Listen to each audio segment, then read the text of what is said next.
The Hidden History of the Human Race, Part 9. You're listening to Brothers of the Serpent Podcast.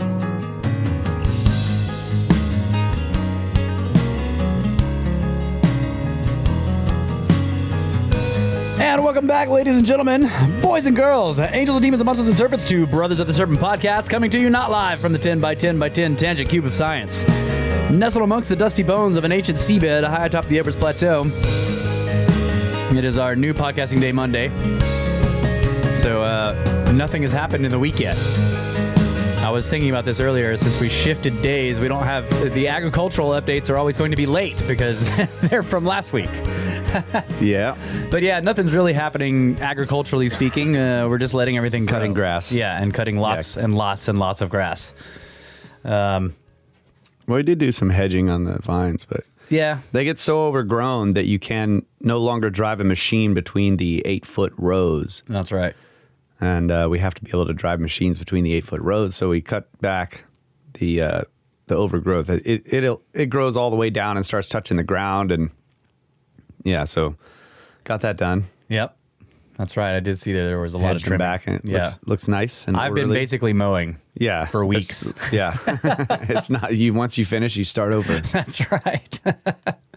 Or change machines and start with that one because, but yeah, it's the place is beautiful. Everything's green. Fruit's coming out. We've got plums and peaches, and it's amazing. And then the garden, of course, which Kyle and I don't really have. We're not really a part of the garden. It's other people that work out there. Raul and his family are handling the garden, and they're just, it's amazing. It's fantastic. Vegetables and flowers. What are those flowers they're growing? I can't remember. I don't know. They're beautiful. I put some pictures of them on Instagram and in the Discord. But yeah. And the wine is stable. Just I was actually thinking at the end of last week that we needed to do the tests again and check. Yeah. And so maybe we'll do that this week, where we do the titration tests and check to make sure everything's good. Okay, so some of them are chrysanthemums. Chrysanthemums. For sure. Yeah. It might be all of them. I don't know. There's a bunch of different colors, and I'm looking on the Google images right now, and there's just tons of different colors of these. So they're beautiful. Yep, and bees are doing great, expanding. The hives I'm looking at least 2 of the hives. I'm thinking I need to add more boxes onto, either supers, which would be the smaller ones where there's a queen excluder, and that's just to make sure that the bees can crawl through the screen and use it to store honey and pollen, but the queen can't get up there to plant eggs. So this is really cool. It's just a method of you have a large box for the main hive where she can plant all of her eggs, and they store honey and pollen in there as well, obviously. But if you stack a super on top of that, you put a screen that's very specifically sized. The apertures through it are very specifically sized, so normal bees can crawl through it, but the queen is a little bit too big. And that means that the bees will basically only put honey in the area in the super, and then you can use that to harvest honey, which we haven't really done yet of these hives. Yeah. But these 4 hives we have are doing really well, and we have a lot more flowers this year, I think. So they're going crazy, and I just have been swapping out parts, winter parts for summer parts, and just paying attention to what they're doing, and they all seem to be expanding and doing great. So that's the bee update. And I'm looking forward to trying out some of the honey. Just want to give it a little taste. Yeah, and I got the hillside vineyard is awesome. It's coming along. They're all growing up. All the babies coming up through the vine shelters. And I just installed a backflow preventer with an air gap. Yep. And a filter and an injection station all at the new pond, so that I can inject. For example, one of the things we inject is it's an insecticide to prevent a specific moth from feeding on the nectar in the vines or the sap of the vines, because they spread a disease that is fatal to the grapes. And so when you put that type of chemical you're injecting the chemical into the irrigation, and the irrigation is pulling from either a well or, whatever your water source, like for this one, it's a pond, groundwater. You don't want a mistake or an accident to allow the water to flow back into the source. Yeah. Right. With whatever you're putting, even if it was just nitrogen or something, because we did inject nitrogen on some of the vines to fertilize them. It's a really easy way to fertilize. It mixes into the water line and then just drips down next to each plant. So the backflow preventer is like it's got 2 check valves in line, and then it has a third device in between the 2 check valves that it's weird. It closes when the water is on and allows the water to flow across the system. Once you shut the water off and there's no more pressure, the check valves all close, and then the device in the middle opens and drains whatever water was between the 2 check valves out. So there's now an air gap between the 2 check valves, so that if there was a failure in the first one where you've got the say bad water, it can't even make it back through the original pipe. It falls out of the opening. Where you can see it happening. Yeah. So if there was a leak in the system, in the backflow preventer, we'd see it just dripping down below it. Okay, yeah. So it's pretty that is cool. ingenious device. Very expensive device. Giant chunk of brass. Yeah. Yep. All right, well, let's go ahead and do Space Weather News from spaceweather.com. Far-side sunspots. NASA's Stereo A spacecraft is monitoring 3 ultraviolet hotspots on the far side of the sun. At least one of them is probably an active sunspot, the source of a far-side CME observed on June 18th. Dark cores could start rotating into view over the sun's eastern limb within 48 hours. So stay tuned for solar flare alerts. Current conditions, solar wind speed is 338.1 kilometers per second. Density is 3.8 protons per cubic centimeter. Sunspot number right now is 13. Neutron count is 8.8% above space age average. And the KP index is rated as 1. And the 24-hour max for the KP was 3. Both are rated as quiet. All right. And there's your Space Weather News, and I'm going to give the crypto update. It'd be cool if we could get a visual on where the field bands are located, right? They start at the poles, they slowly move towards each other and annihilate. Yeah. Right? Yeah. Last week, I think the story was we could be, we're going to see this annihilation. Termination event. Yeah. I'd like to know the location of the bands right now. That'd be interesting to know. Yeah. Let's see. Bitcoin is currently at $31,844.22, and Ethereum is $1,907.70. Buy the dip, folks. All right. I have a story from ScienceDaily.com. Let's see. Source, New York University. And the headline is, "The Earth has a pulse, a 27.5 million year cycle of geological activity," researchers say. Did you see this? I saw it, yeah. Yeah, so geological activity on Earth appears to follow a 27.5 million year cycle, giving the planet a pulse, according to a new study published in the journal Geoscience Frontiers. Many geologists believe that geological events are random over time, but our study provides statistical evidence for a common cycle, suggesting that these geologic events are correlated and not random, said Michael Rampino, a geologist and professor in New York University's Department of Biology, as well as the study's lead author. Over the past 5 decades, researchers have proposed cycles of major geological events, including volcanic activity and mass extinctions on land and sea, ranging from roughly 26 to 36 million years.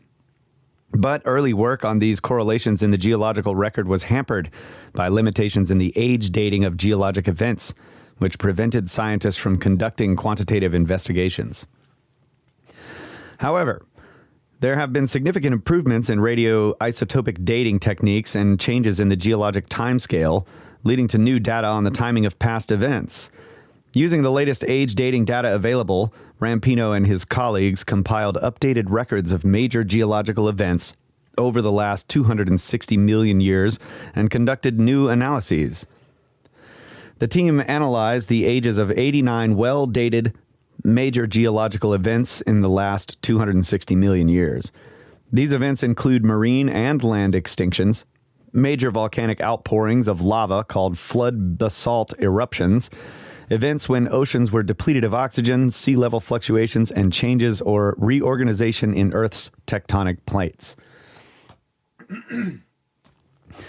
They found that these global geologic events are generally clustered at 10 different time points over the 260 million years, grouped in peaks or pulses of roughly 27.5 million years apart.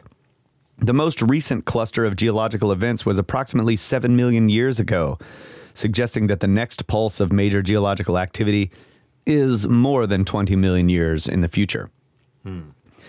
The researchers posit that these pulses may be a function of cycles of activity in Earth's interior, geophysical processes related to the dynamic of plate tectonics and climate.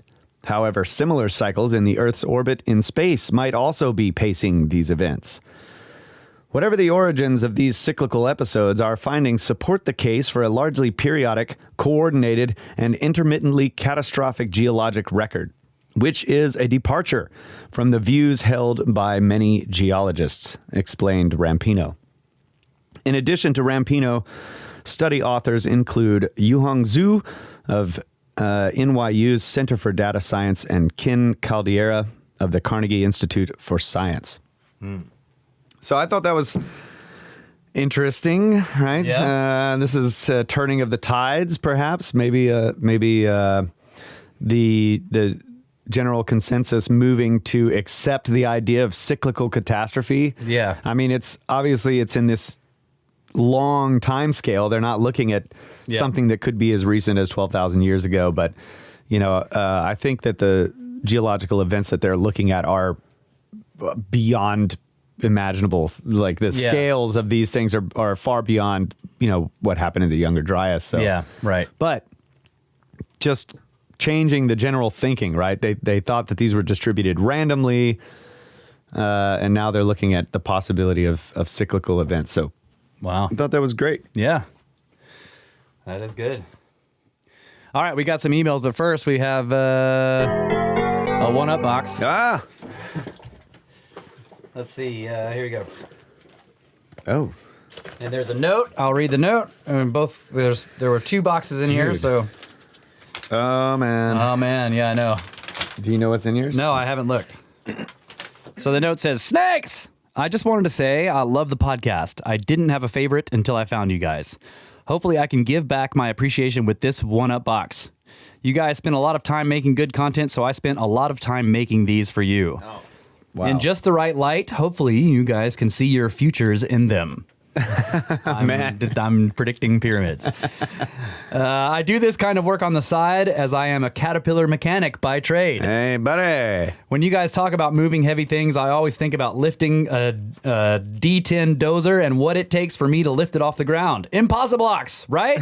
Yeah. Keep up the great work, and the next time you guys go to Colorado with Randall, I want to be there. From Chris Buss. Snakes! Awesome. And yeah, he sent us some business cards. Business card says Buss Engraving and Flintlock. Engraver and gun builder. Oh, man. Chris Buss. All right, So it's a knife. Yeah, it's some kind of knife. Some kind of knife. Dude. Oh, yes. Oh, wow. So awesome.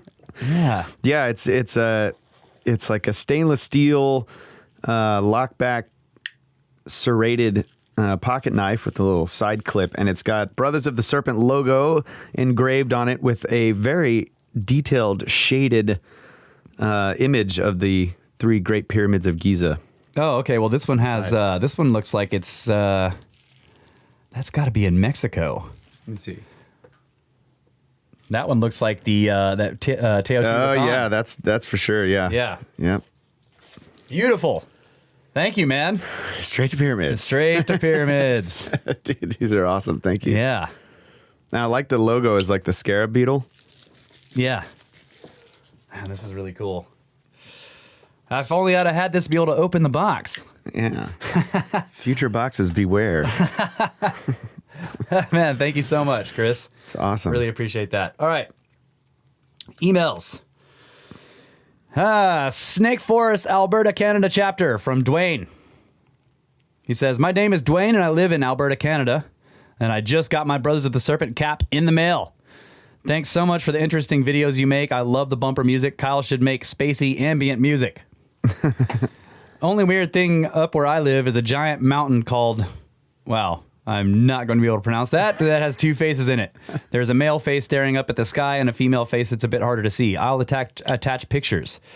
Me personally, I think it was carved, but everyone else says it's natural. But the location has the following features: hot springs, an abundance of fresh water, lots of wild game to eat, and mild winters. In the last 10,000 years, why couldn't some bored native people climb up and carve this mountain? Anyway, thanks again for the entertaining podcast. I shall wear my snake hat with pride. Thanks, buddy. Appreciate that. Yeah, he's got a picture of himself with his snake hat on. Heck yeah, buddy. Yeah. And then the mountain. I can see the face looking up. Wow. That's cool. Yeah, that's cool. Yeah, beautiful pictures. Yeah, I never know what to think of those, nature facts. Like, are we just seeing the face? Or is it really there? Does it look like a face from all sides? Or only that one side? Does it have to look like a face from all sides? Yeah, that's another question. I don't know. All right, this one is from Anonymous Ignoramus in Germany. That's what he calls himself. Greetings to the Schlangenbruder in the 10-cubed box on the Dusty Plateau. In case you didn't see this yet, here's a short quote from the following linked article.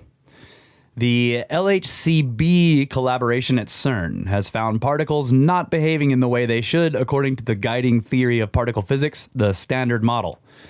The Standard Model of particle physics predicts that particles called beauty quarks, which are measured in the LHCb experiment, should decay either into muons or electrons in equal measure. However, the new result suggests that this may not be happening, which could point to the existence of new particles or interactions not explained by the Standard Model.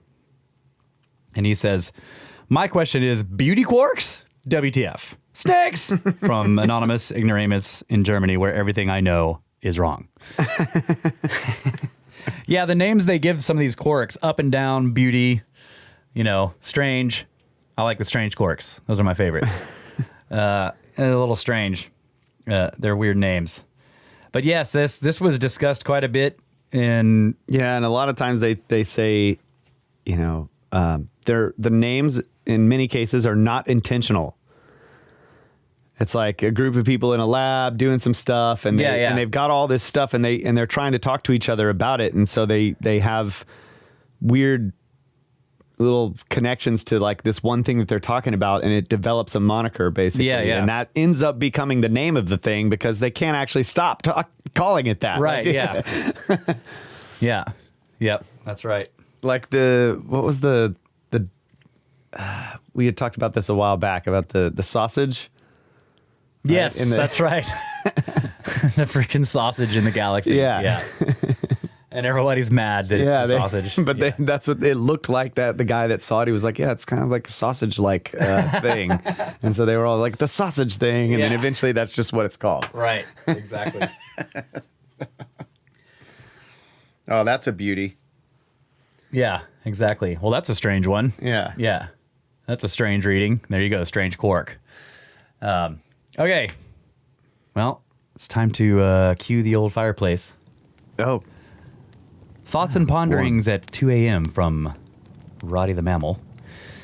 He says, Dear Ophidian siblings, it's 2 a.m., the fire has died to glowing embers, and the cats are snuggled in their beds. And I am awake in the wee, quiet hours of this rainy morning, my mind awash in odd thoughts and strange ponderings. And endothermic metabolism does have its drawbacks. Anyway, I've been compiling a brief list of questions to present based upon the listening to your podcast, and thus this digital missive, which brings me to my ponderous thoughts. First, given its speed and energy requirements, emails can be seen as the mammalian version of the more reptilian and incorrectly named snail mail. with faxes being akin to the intermediary synapsids. Second, it is possible, probable even, that the ancient practice of human sacrifice is, in part, a base, corrupted, and poorly understood holdover from a much earlier, more advanced pre-Diluvian civilization's practice of developing medicinal cures from the extraction and study of blood and diseased organs of the sick and dying. Third, given the extreme precision of the interiors of the Serapeum sarcophagi, is it possible that the important content that the sarcophagi were meant to contain was the empty void itself? Perhaps to act as a resonance chamber or amplifiers to enhance the religious music and chanting of Egyptian religious rites. And fourth, why did humankind develop a concept of the soul and the afterlife? To all intents and purposes, primitive man's observations of death should have led them to believe that once a person dies and decomposes, there's nothing left of that person. What events caused early man to develop a belief that something survives after death? And fifth, contrary to popular belief, rhinoceros meat does not taste like chicken. I eagerly await your thoughts and expressions regarding these and other forthcoming matters. And as always, thank you in advance. Endothermically yours, Roddy the Mammal. Always fantastic emails. Okay, so let's see. Point 2. Yeah, I like the email version of the mammalian. Emails are the mammalian version of the more reptilian and incorrectly named snail mail. That's great. Cephamail. Let's see. The practice of human sacrifice could be a poorly remembered and understood extraction of blood and diseased organs from the sick and dying. That's interesting. It's a very interesting thought. Yeah. And yeah, we do ponder the question of what is the deal with sacrifice. I still like the one that, where these people get the idea that the gods demand the death of things because every once in a while they show up and destroy the planet. And so to keep them from destroying the planet again, you kill stuff in the name of the gods. I don't know. That's probably an oversimplification. And yes, the interior of the boxes in the Serapeum being to contain the void itself, in other words, for resonance or something, that's definitely possible. I don't know. Yeah, I struggle with that, just like any other theory that we've come up with or that anybody has come up with. You can make a resonant chamber much easier than that, right? Yeah. You don't need to drag gigantic single-piece granite boxes down into a tiny cave. Right. That have, like, perfectly precise... edges. A simple tiled room, like with some fairly parallel walls, not machine parallel walls, but for example, I was in a studio in Austin. It's Willie Nelson's studio, Pedernales Studios, and there's a room in that studio. It's framed out like a modern building. There's nothing special about it, but They closed off the room, and there's a very small doorway to get into the room, and the entire thing, all walls, floor, and ceiling are tiled. Mm. Yeah, and so it's a reverb room. It's crazy in there how reflective. Yeah, how much reverb is in that room, and so it was used for, you can stick a microphone in there or put an amp in there or just whatever you're doing. You could sing into the opening. Oh, yeah. With a mic, and you've just got this reverb, or you just sing in the room and you leave that opening up and put a mic in there. Right. Okay. And inside that room is going to be the reverb of your voice or whatever's making noise out in the rest of the room. Yeah. Wow. So it's like, there's much cheaper ways and easier ways to make very effective resonant chambers for sound. Yeah. So it's hard to imagine the why you would go to such great effort. Yep. To do it. But so there's my skirp derp of your theory, my friend. Here's your weekly skirp derp of the next Serapeum theory. Okay. Why did humankind develop a concept of the soul and afterlife? That's another great question. And I think, there are plenty of answers to they're all guesses. One is that it's a coping mechanism. I think popular idea of people who don't believe that there is an afterlife is that a belief in an afterlife is a coping mechanism for death. People who don't want to believe that when they die, that's it. It's oblivion. And so they've come up with these convoluted theories that the ego continues, or that something continues beyond life as we know it. But I don't know. I mean, in some cases, it seems like spiritual experiences are what formed this. And of course, then you have near-death experiences, where people almost die or do completely die, but are revived, and they come back with this story of going into some other place and being conscious there. And so, yeah, I'd see there's a lot of different things that that happen to people involving their consciousness beyond their physical ability to explain, at least the ability to explain with physics, tangible physics, not, because we're studying the brain and all this kind of stuff and trying to find answers for why we dream, or why certain people can have visions, what is going on with hypnosis, and right. Feelings of communicating with higher beings and these types of things. And I think that the fact that we have this consciousness aspect to us is it's like the natural question. Once you really start to think about it, where is this thinking coming from in the first place? Yeah. And I think until science can give us demonstrations of like, we've figured out consciousness completely, and here's how we can simulate all this stuff, then I think that's going to continue to happen. Yeah, I agree. And maybe science will figure out that it's not what they think it is. Right. So who knows where it's going to go. But I actually had a story that I chose not to do that was about this very thing. Mm. And I deleted the bookmark by accident. Oh, no. I guess it's intended to remain a mystery, folks. Well, maybe I'll do it next time. I'll try to find it. All right. This is from John. It's called Best Podcast Ever. Wow. Yeah, thank you, buddy. Yeah. It says, hey, you guys are a great team. I started watching Randall's vids a few years ago after the Joe Rogan episodes with him and Graham Hancock. Found you and your podcast after watching the first Randall vid. Now y'all got me wrapped up with Ben and a few others. I love what you were doing so much. We need to have a better understanding of what's going on above us and what happened before us and under us. I've been watching from the get-go. I like to listen to you guys when I'm shooting my bow. It's like I can get info and kind of meditate at the same time. It's a good system. So I live on Lummi Island in Washington State, or Lummi, Lummi. I just bought a sailboat. It's a 28-footer. I'm going to be sailing around out here where the ice sheet was, and I'm going to take a bunch of pics of everything. Yes. And I wanted to extend an offer also. If you guys are ever out this way and want to go out on a sailboat, I got you covered. Oh, my God. I have friends with bigger boats also. A lot of cool people who like cool people. I want to make it to one of your gatherings, too. A few weeks ago, I drove over to the east side and met a Tinder lady. LMA. That was great. I had acid for the first time ever with this strange chick. For your information, we are galactic explorers over here and got everything handled. Come on out. It's the sale. And I'll around and check out this geography. It's amazing.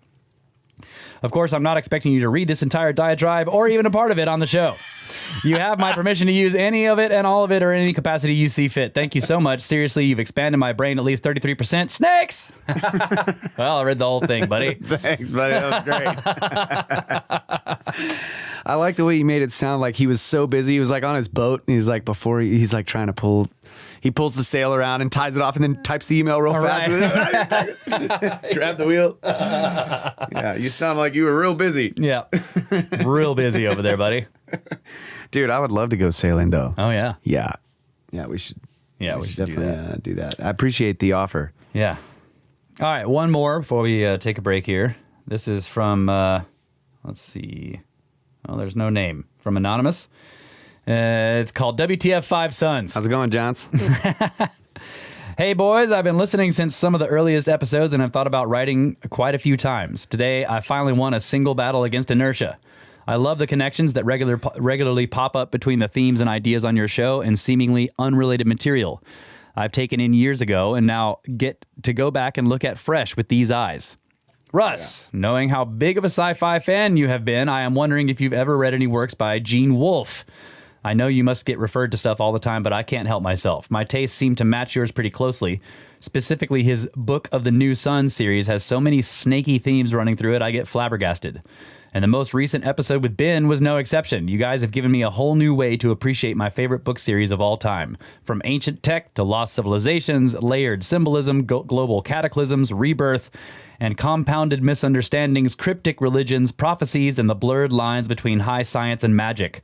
The connections are seemingly endless. It is a truly masterful work, and I am fascinated with how the author had such deep knowledge of so many of these themes back in the 80s when it was written. Anyway, enough of my incessant babble. Love the show, guys. Keep up the good work, and check out that book series if you haven't yet, and have time for an epic that will consume your mind for months, years, or in my case, decades. Snakes! That doesn't ring a bell, Gene Wolfe, but that doesn't mean anything. I don't necessarily remember the names of all the sci-fi authors I've read, but I'll look into that and see if I've read anything by this person. Some of it sounds familiar. The name doesn't sound familiar, but some of this other stuff does sound familiar. So I'll take a look, man. Thank you very much. Appreciate the recommendation and glad you like the show. And yeah, I'm always looking for good sci-fi, that I haven't read, which is, there's not a lot of that out there anymore. Not a lot of good sci-fi that Russ has not read. All right, let's take a break. Well, I want to mention this knife again. I've been playing with this knife in my hand ever since we opened the box. And dude, this is a very well built, well-made knife, and it's Japan steel. So this is really awesome. So thank you again very much. Japan steel. Does that mean if you should meet God on your journey, that God will be cut? I have almost already cut myself. And the name of the knife is Spyderco. Yeah. Spyderco or Spyderco. Yeah. Spyderco. Spyderco. Cannot pronounce things on the podcast. Spyderco. Awesome. All right, guys. Thank you so much. It's not a scarab beetle, I guess. It's a spider. Yeah. Looks like a scarab. All right. Just saying. Yeah. It does kind of look like a scarab, but you're right. It's a spider. All right. Now I feel really dumb. We'll be right back. Snipes!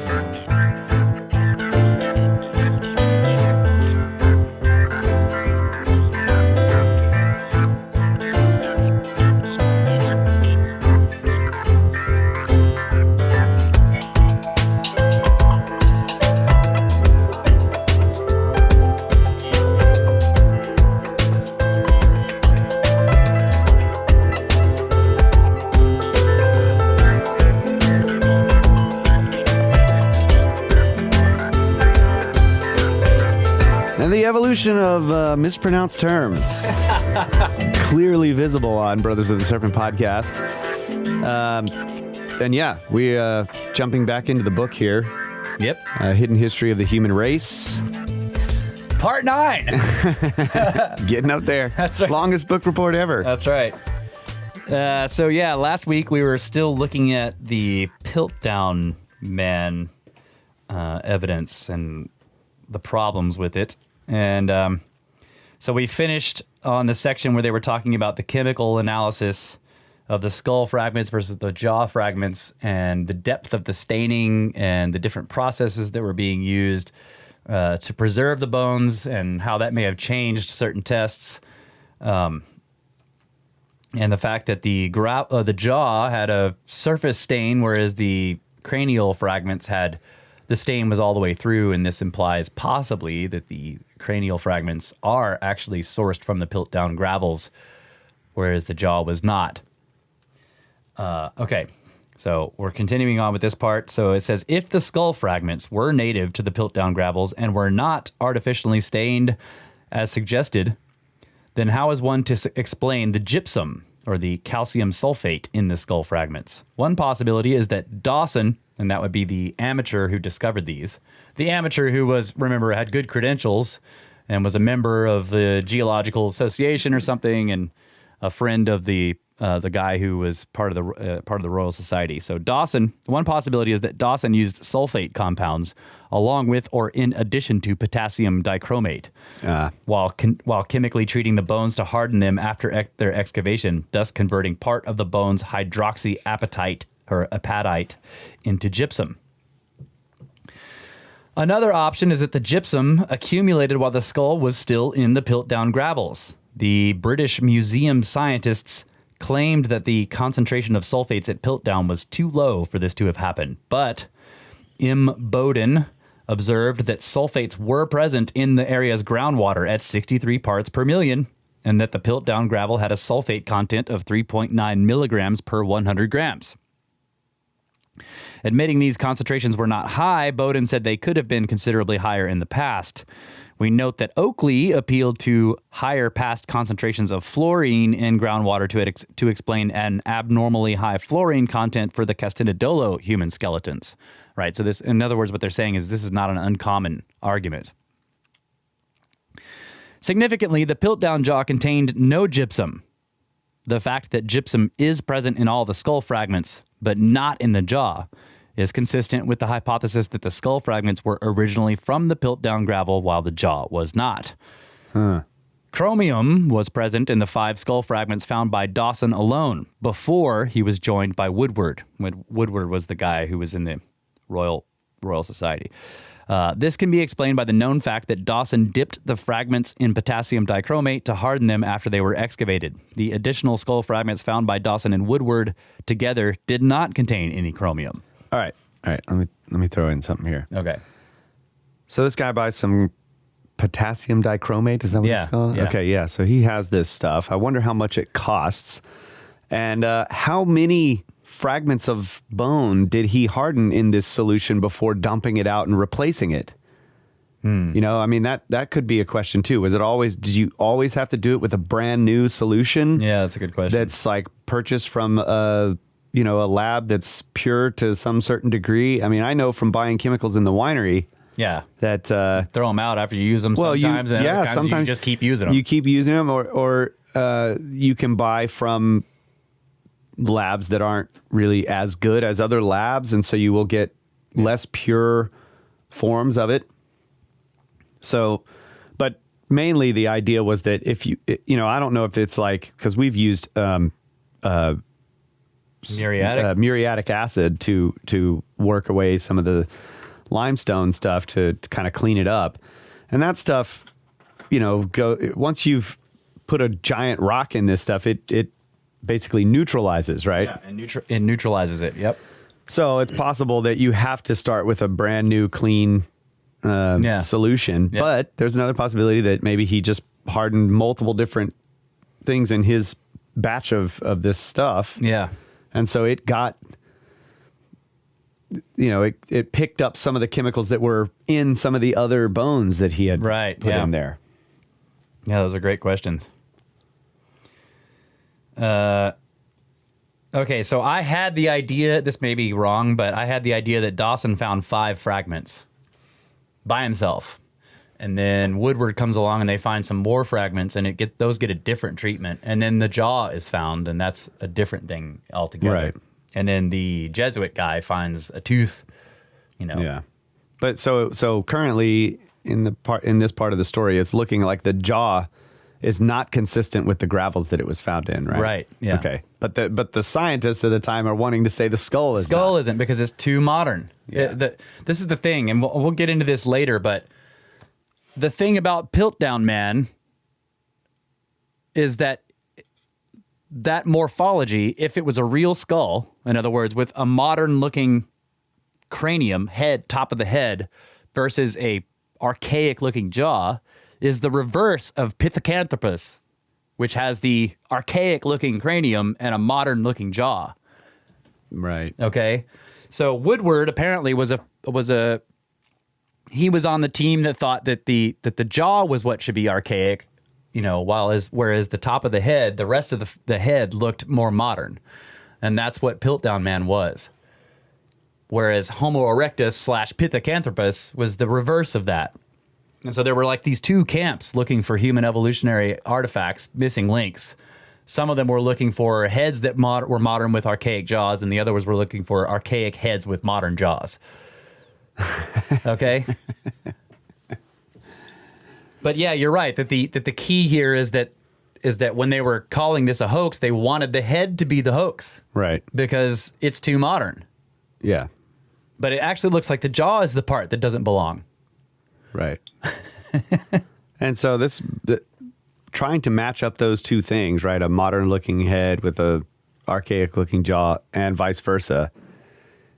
Really what would really help this idea out in either case is if you had something that had teeth in both upper and lower jaws. Yeah.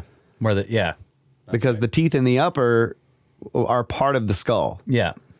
Right. And so if you could say, okay, we've got this very archaic looking jaw and this modern looking head, but the teeth in the upper and lower portions match in morphology, then you can say, yeah, this is most likely part of the same. Yeah. And in these cases, and with the earliest Pithecanthropus find, the part of the skull that they find is basically eyebrows and above. Yeah. They don't have any upper jaw stuff. Right. Yeah, that's my point. Yeah. Okay, so the jaw did contain chromium, apparently resulting from an iron staining technique involving the use of an iron compound and potassium dichromate. To summarize, it may be that the skull was native to the Piltdown gravels and became thoroughly impregnated with iron over the course of a long period of time. During this same period of time, some of the calcium phosphate in the bone was transformed into calcium sulfate, or gypsum, by the action of sulfates in the gravel and groundwater. Some of the skull fragments were later soaked by Dawson in potassium dichromate, and this would account for the presence in them of chromium. The fragments found later by Dawson and Woodward together were not soaked in potassium dichromate and hence had no chromium.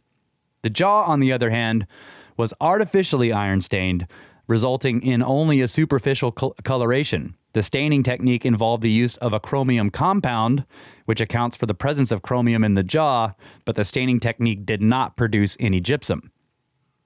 Wow. I was just thinking so if he's taking multiple specimens and hardening them in this solution from the Piltdown gravels, then that solution's gonna get the iron. Yeah, that's right. And so then if you take something that's more modern that didn't have the naturally embedded iron and then put it in that solution, it's going to get like a little coating of superficial coating of iron. Yeah. Yep. Alternatively, if one accepts that the iron staining of the skull fragments as well as the jaw was accomplished by forgery, then one has to assume that the forger used 3 different staining techniques.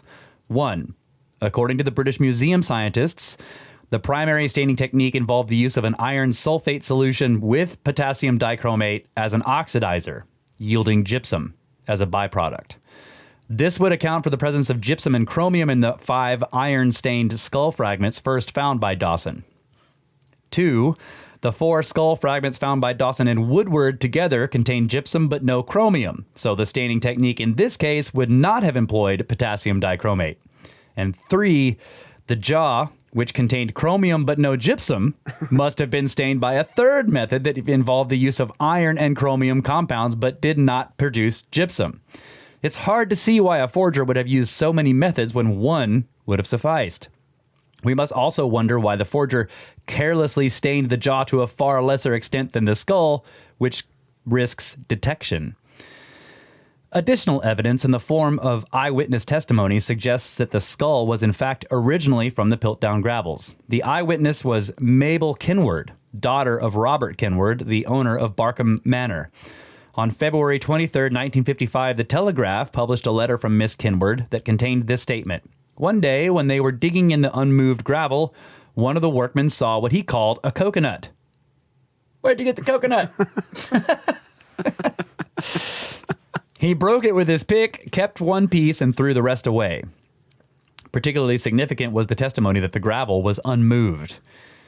So even Weiner himself wrote, "We cannot easily dismiss the story of the gravel diggers and their coconut as pure invention, a plausible tale put about to furnish an acceptable history for the pieces.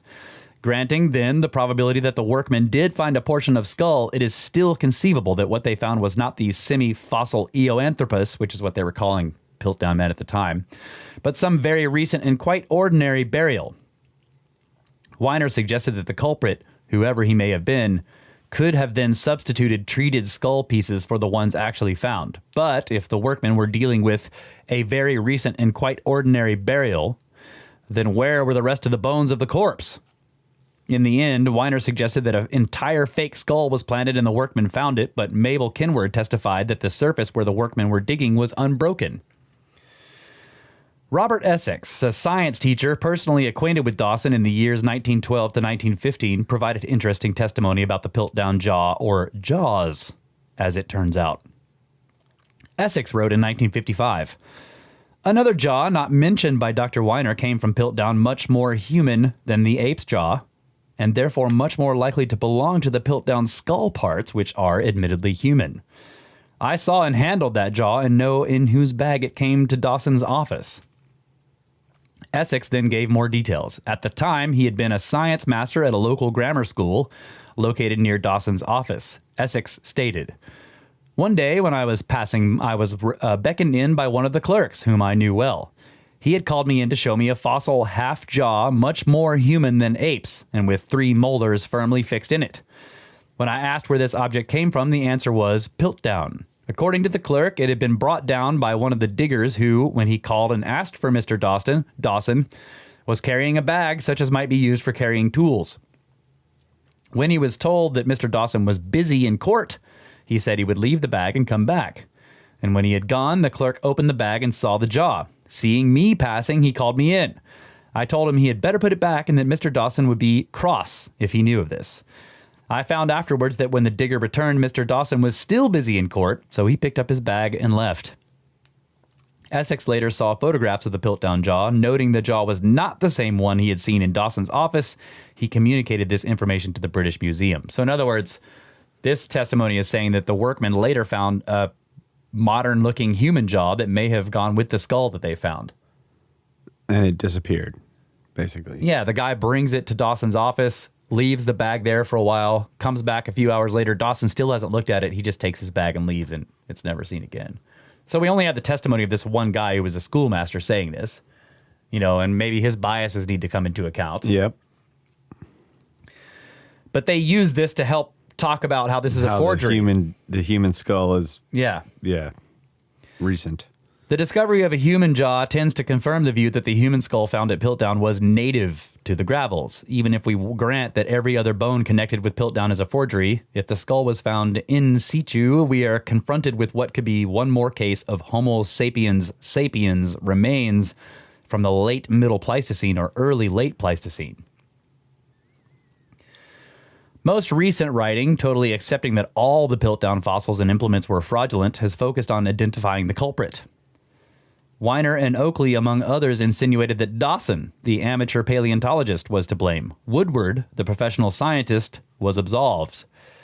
But it appears that the Piltdown forgery demanded extensive technical knowledge and capability, beyond that seemingly possessed by Dawson, who was an amateur anthropologist. Keep in mind that the Piltdown Man fossils were accompanied by many fossils of extinct mammals. It appears that a professional scientist who had access to rare fossils and knew how to select them and modify them to give the impression of a genuine faunal assemblage of the proper age had to be involved in the Piltdown episode. Some have tried to make a case against Desjardins, who studied at a Jesuit college near Piltdown and became acquainted with Dawson as early as 1909. A stegodon tooth found at Piltdown was believed by Weiner and his associates to have come from a North African site that may have been visited by Desjardins in the period from 1906 to 1908, during which time he was a lecturer at Cairo University. Woodward is another suspect. He personally excavated some of the fossils. If they were planted, it seems he should have noticed something was wrong. This leads to the suspicion that he himself was involved in the plot. Also, he tightly controlled access to the original Piltdown fossils, which were stored under his care in the British Museum. This could be interpreted as an attempt to prevent evidence of forgery from being noticed by other scientists. Ronald Miller, author of The Piltdown Man, suspected Grafton Elliott Smith. Having a dislike for Woodward, Smith may have decided to entrap him with an elegant deception. Smith, like Desjardins, had spent time in Egypt, and so he had access to fossils that could have been planted at Piltdown. Frank Spencer, a professor of anthropology at Queens College of the City University of New York, has written a book that blames Sir Arthur Keith, a conservator of the Hunterian Museum of the Royal College of Surgeons, for the Piltdown forgery. Keith believed that modern humans evolved earlier than other scientists could accept, and this, according to Spencer, impelled him to conspire with Dawson to plant evidence favoring this hypothesis. Another suspect was William Solis, a professor of geology at Cambridge. He was named in a tape-recorded message left by English geologist James Douglas, who died in 1979. Solis disliked Woodward, who had criticized a method developed by Solis for making plaster casts of fossils. Douglas recalled he had sent mastodon teeth like those found at Piltdown to Solis from Bolivia, and that Solis had also received some potassium dichromate, the chemical apparently used in staining many of the Piltdown specimens. Solis had also borrowed some ape teeth from the Oxford Museum collection. According to Douglas, Solis secretly enjoyed seeing Woodward duped by the Piltdown forgeries. But if Piltdown does represent a forgery, it is likely that something more than personal revenge was involved. Spencer said that the evidence had been tailored to withstand scientific scrutiny and thereby promote a particular interpretation of the human fossil record. One possible motivation for forgery by a professional scientist was the inadequacy of the evidence for human evolution that had accumulated by the beginning of the 20th century. Darwin had published The Origin of Species in 1859, setting off almost immediately a search for fossil evidence connecting Homo sapiens with the ancient Miocene apes. Leaving aside the discoveries suggesting the presence of fully modern humans in the Pliocene and Miocene, Java Man and the Heidelberg jaw were the only fossil discoveries that science had come up with. And, as we have seen in Chapter 8, Java Man in particular did not enjoy unanimous support within the scientific community. Right from the start, there were ominous suggestions that the ape-like skull did not really belong with the human-like thigh bone found 45 feet away. Also, a number of scientists in England and America, such as Arthur Smith Woodward, Grafton Elliott Smith, and Sir Arthur Keith, were developing alternative views of human evolution in which the formation of a high-browed human-like cranium preceded the formation of a human-like jaw. So this is what I was talking about. Right. Java Man, however, showed a low-browed cranium like that of an ape. Since so many modern scientists have indulged in speculation about the identity and motives of the presumed Piltdown forger, we would also like to introduce a tentative hypothesis. Consider the following scenario. Workmen at Barkham Manor actually discovered a genuine Middle Pleistocene skull in the manner described by Kinward. Pieces of it were given to Dawson. Dawson, who had regularly been communicating with Woodward, notified him. Woodward, who had been developing his own theory of human evolution and who was very worried about science's lack of evidence for human evolution after 50 years of research, planned and implemented the forgery. He did not act alone, but in concert with a select number of scientists connected with the British Museum who assisted in acquiring the specimens and preparing them so as to withstand the investigations of scientists not in on the secret. Oakley, who played a big role in the Piltdown expose himself, wrote, "The Trinal or Java Man material was tantalizingly incomplete, and for many scientists it was inadequate as confirmation of Darwin's view of human evolution. I have sometimes wondered whether it was a misguided impatience for the discovery of a more acceptable missing link that formed one of the tangled skein of motives behind the Piltdown forgery." Weiner also admitted the possibility that there could have been a mad desire to assist the doctrine of human evolution by furnishing the requisite missing link. Piltdown might have offered irresistible attraction to some fanatical biologist to make good what nature had created but omitted to preserve. Unfortunately for the hypothetical conspirators, the discoveries that turned up over the next few decades did not support the evolutionary theory represented by the Piltdown forgery.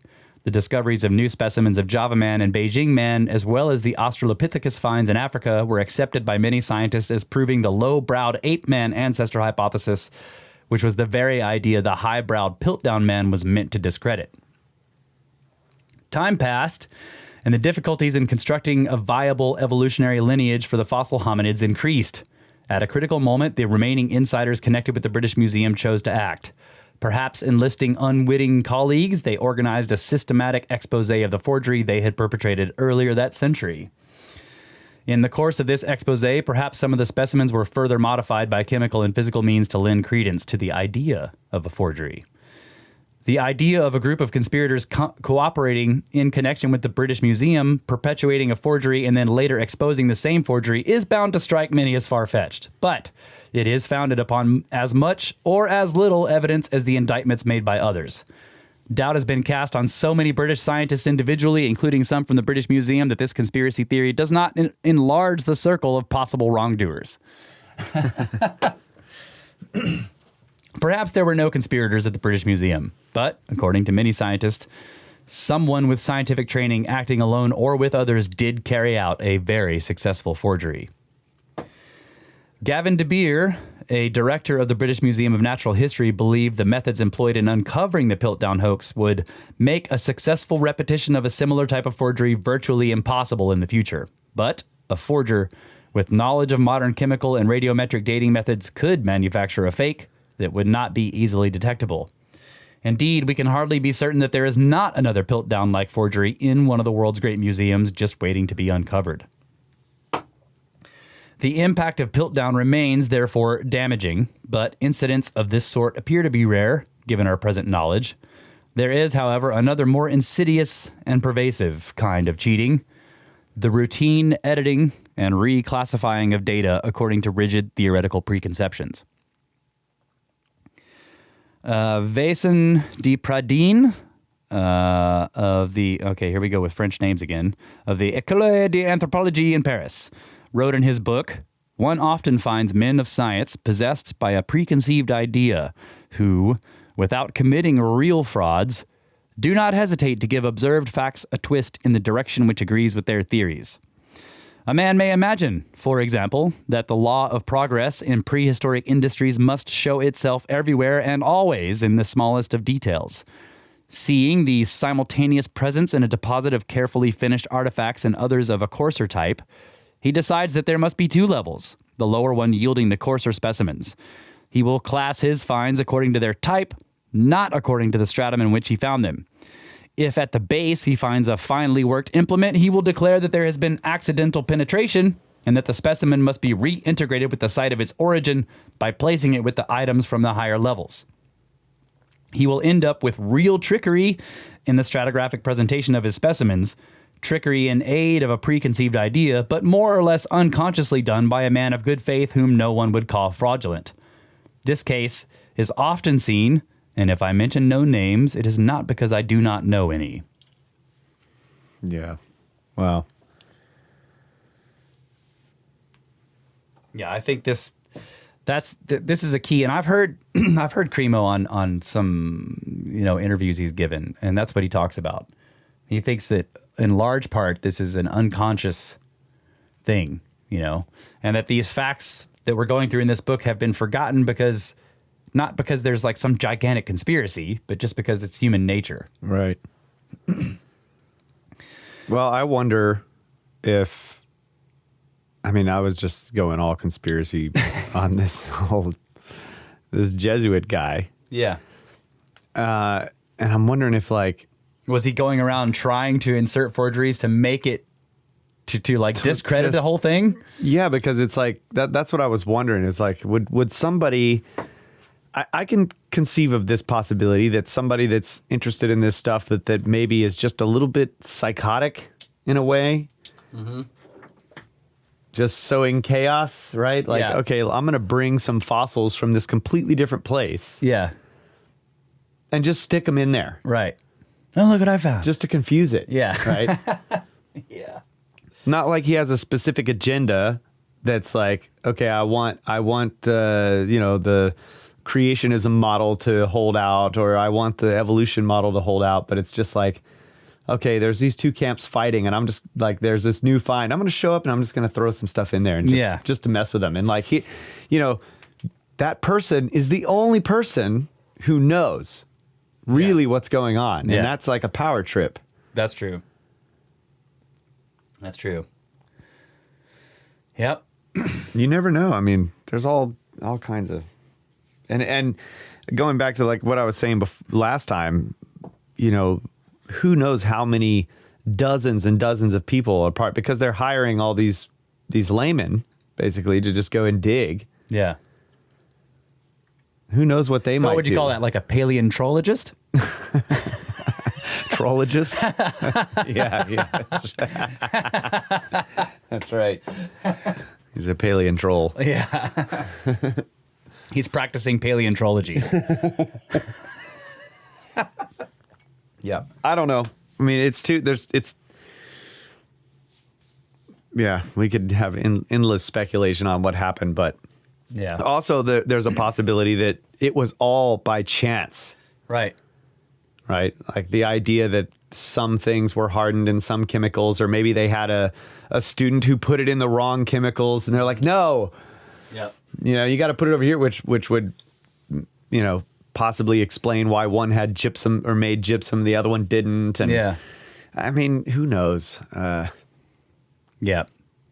The only thing is, it's interesting that they don't try to blame the workmen in this situation, but I think it's because, and in this case, to me, it's interesting because you're like, well, whose story are you trusting here?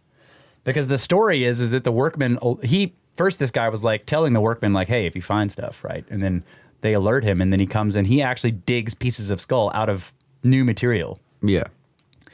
And then he gets Woodward out there, and Woodward and him dig around and they find pieces, and then so they're believing the stories of these guys, but then also saying that they might be the hoaxers. But if they're the hoaxers, why wouldn't they lie? I don't know. Is it possible that that they lied about them actually finding the pieces in fresh, unmoved material because they wanted it to be more legitimate, but it was planted there by the workmen? So the workmen are the ones that committed the fraud, and these guys were just like knowing that if they just said, well, the workmen found these pieces of skull, that no one, who knows what the story could be? Yep, that's what I'm saying too. I agree. It's just there's so many possibilities, so many moving parts. It's just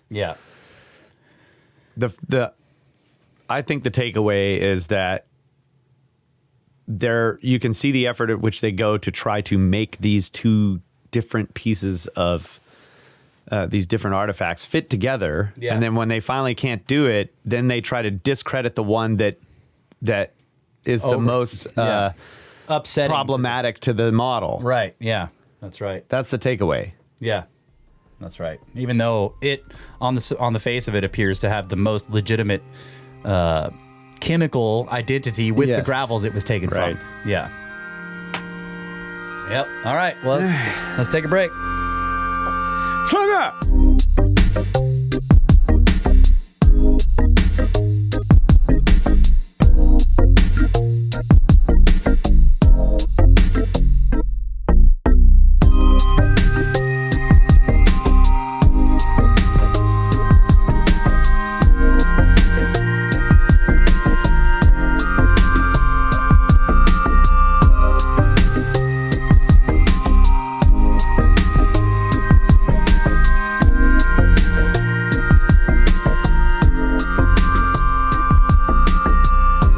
We are back, ladies and gentlemen, Brothers of the Serpent podcast, where there are no degrees, only certificates of ignorance that you have to print yourself, and also 33% brain expansion. Try to figure those out. Certificates of ignorance, brain expansion. Yes. The only podcast where you can get both of those at the same time. Well, one you have to make. The other one you get for free. Right. That's right. Whether you like it or not. Okay. Continuing on in the book, Hidden History of the Human Race by Cremo and Thompson. So this sort of thing goes on not just in the British Museum, but in all museums, universities, and other centers of paleoanthropological research the world over. And they're responding to this quote about classifying things according to type, morphologically, and according to what level it's in, or what the timeline is based on where they found it. Right. Although each separate incident of knowledge filtration seems minor, the cumulative effect is overwhelming, serving to radically distort and obscure our picture of human origins and antiquity. An abundance of facts suggests that beings quite like ourselves have been around as far back as we care to look. In the Pliocene, Miocene, Oligocene, Eocene, and beyond. Remains of apes and ape-like men are also found throughout the same expanse of time. So perhaps all kinds of hominids have coexisted throughout history. If one considers all the available evidence, that is the clearest picture that emerges. It is only by eliminating a great quantity of evidence, keeping only the fossils and artifacts that conform to preconceived notions, that one can construct an evolutionary sequence. Such unwarranted elimination of evidence as solidly researched as anything now accepted, represents a kind of deception carried out by scientists desiring to maintain a certain theoretical point of view. This deception is apparently not the result of a deliberately organized plot, as with the Piltdown Man forgery, if that is what Piltdown Man was. It is instead the inevitable outcome of social processes of knowledge filtration operating within the scientific community. But although there may be a lot of unconscious fraud in paleoanthropology, the case of Piltdown demonstrates that the field also has instances of deception of the most deliberate and calculating sort. All right. 10. Beijing Man and other finds in China. So be prepared for me to mispronounce names here. All right. After the discoveries of Java Man and Piltdown, the ideas about human evolution remained unsettled. Dubois' Pithecanthropus erectus fossils did not win complete acceptance among the scientific community, and Piltdown simply complicated the matter. Scientists waited eagerly for the next important discoveries, which they hoped would clarify the evolutionary development of the hominids. Many thought the desired hominid fossils would be found in China. The ancient Chinese called fossils dragon bones. Believing dragon bones to possess curative powers, Chinese druggists have for centuries powdered them for use in remedies and potions. For early Western paleontologists, Chinese drug shops therefore provided an unexpected hunting ground. That's cool. In 1900, Dr. K. A. Haberer collected mammalian fossils from Chinese druggists and sent them to the University of Munich, where they were studied and cataloged.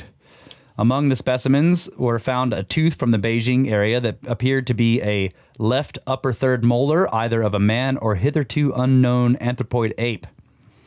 And this was suggested that China would be a good place to search for primitive man. Among those who agreed was Gunnar Andersson, a Swedish geologist employed by the Geological Survey of China. In 1918, Andersson visited a place called Chicken Bone Hill. That's the English translation of the name, which I'm not going to try to pronounce. 25 miles southwest of Beijing. There, on the working face of an old limestone quarry, he saw a fissure of red clay containing fossil bones, indicating the presence of an ancient cave which was now filled in. In 1921, Andersson again visited the site. He was accompanied by Otto Zdansky, an Austrian paleontologist who had been sent to assist him, and Walter M. Granger of the American Museum of Natural History.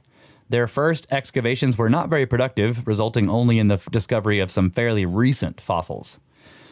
Then some of the local villagers told Zdansky about a nearby place with bigger dragon bones near a small railway station.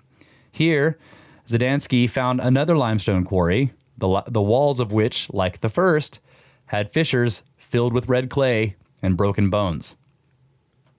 Andersson visited the site and discovered some broken pieces of quartz, which he thought might be very primitive tools. Quartz did not occur naturally at the site, so Andersson reasoned that the quartz pieces must have been brought there by a hominid. Zdansky, who did not get along very well with Andersson, disagreed with this interpretation. Andersson, however, remained convinced. Looking at the limestone wall, he said, "I have a feeling that there lies here the remains of one of our ancestors, and it's only a question of finding him." He asked Zdansky to keep searching the filled-in cave, saying, "Take your time and stick to it until the cave is emptied, if need be." In 1921 and 23, Zdansky, somewhat reluctantly, conducted brief excavations. He uncovered signs of an early human precursor, 2 teeth, tentatively dated to the early Pleistocene. The teeth, a lower premolar and an upper molar, were crated up with other fossils and shipped to Sweden for further study. Back in Sweden, Zdansky published a paper in 1923 on his work in China with no mention of these teeth. And there the matter rested until 1926. In that year, the Crown Prince of Sweden, who was the chairman of the Swedish-China Research Committee and a patron of paleontological research, planned to visit Beijing. Professor Wyman of the University of Uppsala asked Zdansky, his former student, if he had come across anything interesting that could be presented to the prince. And Zdansky sent Wyman a report with photographs about the teeth he had found.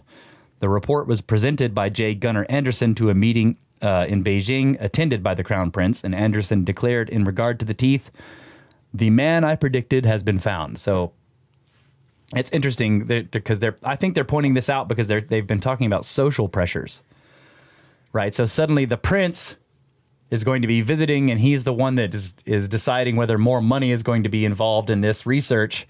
And the guy's like, "Have you found anything?" Where previously the guy had found the teeth and he had published a paper about the work in China, didn't mention them because he didn't know what they were yet. Now he's being pressured to show something, and he shows the teeth to the prince and says, "I predicted a man would be found here, and here's the proof." Suddenly, wow. It changes. Yeah, he totally changes his tune on it. Wow.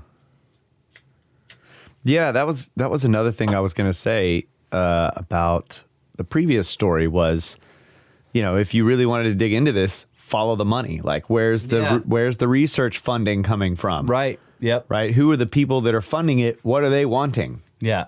So on the previous one, it was the Carnegie Institute. Yeah. So, I mean, I'm sure if you had access to that data, it might be a little bit easier to solve the puzzle. Yeah, that's right. Yeah. And in this case, it becomes the Rockefeller Foundation. So they do follow the money a bit here. Is that an acronym? No? Rockefeller?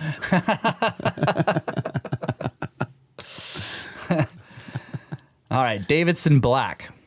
Another person who thought Zdansky's teeth represented clear evidence of fossil man was Davidson Black, a young Canadian physician residing in Beijing.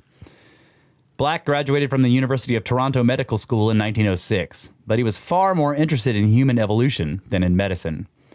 Black believed humans had evolved in northern Asia, and he desired to go to China and find the fossil evidence to prove this theory. But the First World War delayed his plans. In 1917, Black joined the Canadian Military Medical Corps. Meanwhile, a friend, Dr. E.V. Cowdery, was named head of the anatomy department at the Rockefeller Foundation's Beijing Union Medical College. Cowdery asked Dr. Simon Flexner, director of the Rockefeller Foundation, to appoint Black as his assistant. And Flexner did so. And in 1919, after his release from the military, Black arrived in Beijing. At the Beijing Union Medical College, Black did everything possible to minimize his medical duties so he could concentrate on his real interest, paleoanthropology. In November of 1921, he went on a brief expedition to a site in northern China, and other expeditions followed. And Black's superiors were not pleased. But gradually, the Rockefeller Foundation would be won over to Black's point of view. The series of events that caused this change to take place is worth looking into.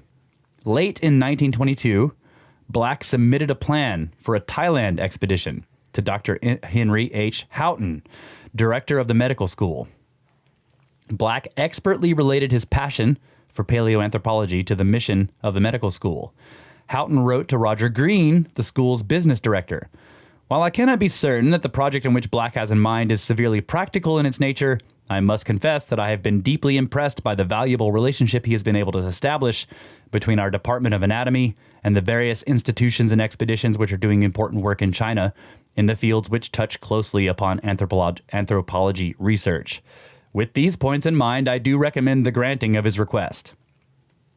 So here can be seen the importance of the intellectual prestige factor. Ordinary medicine seems quite pedestrian in comparison with the quasi-religious quest for the secret of human origins, a quest that had, since Darwin's time, fired the imaginations of scientists all over the world. Houghton was clearly influenced. The expedition did take place during Black's summer vacation in 1923, but unfortunately it produced no results. In 1926, Black attended the scientific meeting at which J. Gunnar Anderson presented to the Crown Prince of Sweden the report on the molars found by Zdansky in 1923. Excited on learning of the teeth, Black accepted a proposal by Anderson for further excavations to be carried out jointly by the Geological Survey of China and blacks department at the Beijing Union Medical School. Dr. Amadeus of the Geological Survey of China called the hominid for which they would be searching Beijing Man. Black requested funding from the Rockefeller Foundation, and to his delight, he received a generous grant. By spring of 1927, work was underway in the midst of the Chinese Civil War. During several months of painstaking excavations, there were no discoveries of any hominid remains. But finally, with the cold autumn rains beginning to fall, marking the end of the first season's digging, a single hominid tooth was uncovered. On the basis of this tooth, and the two previously reported by Zdansky, Black decided to announce the discovery of a new fossil hominid. He called it Sinanthropus, Chinaman. Black was eager to show the world his discovery. In the course of his travels with his newly found tooth... That's not the proper nomenclature, dude. What? What? Chinaman? Chinaman? Oh, yeah. Yep. I'm not sure how to say that either. It looks like it's either Sinanthropus or Sinanthropus. I don't know. Yeah, that was a Big Lebowski reference. Oh, I missed it. Sorry. Totally missed it. Okay, so Black discovered that not everyone shared his enthusiasm for Sinanthropus. For example, at the annual meeting of the American Association of Anatomists in 1928, some of the members heavily criticized Black for proposing a new genus on so little evidence. But Black kept making the rounds, showing the tooth to Alish Hrdlicka in the United States, and then journeying to England, where he met Sir Arthur Keith and Sir Arthur Smith Woodward. At the British Museum, Black had casts made of the Beijing Man molders for distribution to other workers. This is the kind of propaganda work necessary to bring a discovery to the attention of the scientific community. Even for a scientist, political skills are not unimportant. I think you were calling him Hrdlicka before. I was. Yeah. Somebody corrected me. Hrdlicka? Alish, yeah. Alish and Nick, the biological robot, pointed this out to me. Okay. He says it's probably Alish Hrdlicka. Hrdlicka. Yeah. Okay. All right. But it does look like Hrdlicka. He just says that you probably pronounce that with a CH in there. Okay. Yeah. Okay, so on returning to China, Black kept in close touch with the excavations. For months, turning up nothing, but Black wrote to Keith on December 5th. It would seem that there is a certain magic about the last few days of the season's work, for again, 2 days before it ended, Bolin found the right half of the lower jaw of Sinanthropus with the 3 permanent molars in situ. But now a financial problem loomed. The Rockefeller Foundation grant that supported the digging would run out in April of 1929. So, in January, Black wrote the directors, asking them to support the excavations by creating a Cenozoic research laboratory. In April, Black received the funds he desired. Just a few years before, Rockefeller Foundation officials had actively discouraged Black from becoming too involved in paleoanthropological research. Now they were backing him to the hilt, setting up an institute specifically devoted to searching for the remains of fossil human ancestors. So why had the Rockefeller Foundation changed its attitude towards Black and his work? This question bears looking into, because the financial contribution of foundations would turn out to be vital to human evolution research carried out by scientists like Black. Foundation support would also prove important in broadcasting the news of the finds and their significance to the waiting world. As Warren Weaver, a scientist and Rockefeller Foundation official, wrote in 1967, "In a perfect world, an idea could be born and nourished and developed and made known to everyone, criticized and perfected, and put to good use without the crude fact of financial support ever entering into the process. Seldom, if ever, in the practical world in which we live, does this occur." For Weaver, biological questions were of the highest importance. He regarded the highly publicized particle accelerators and space exploration programs as something akin to scientific fads. He added, "The opportunities not yet rigorously explored lie in the understanding of the nature of living things. It seemed clear in 1932, when the Rockefeller Foundation launched its quarter-century program in this area, that the biological and medical sciences were ready for a friendly invasion by the physical sciences. The tools are now available for discovering, on the most disciplined and precise level of molecular actions, how man's central nervous system really operates, how he thinks, learns, remembers, and forgets. Apart from the fascination of gaining some knowledge of the nature of the mind-brain-body relationship, the practical values in such studies are potentially enormous. Only thus may we gain information about our behavior of this sort that can lead to wise and beneficial control. Like, got dark quick there at the end.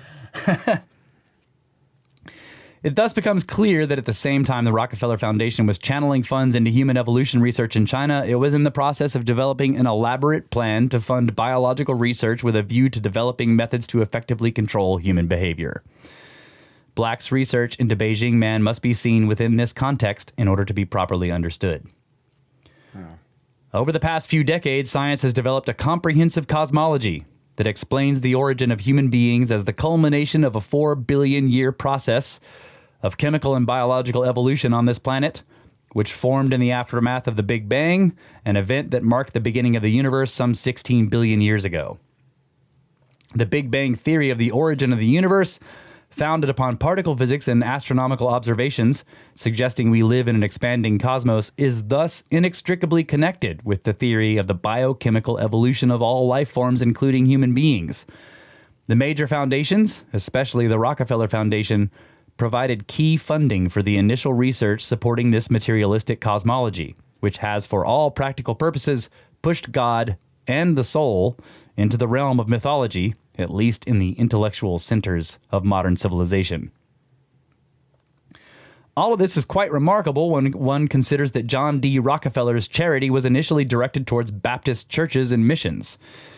Raymond D. Fosdick, an early president of the Rockefeller Foundation, said that both Rockefeller and his chief financial advisor, Baptist educator Frederick T. Gates, were inspired by deep religious conviction.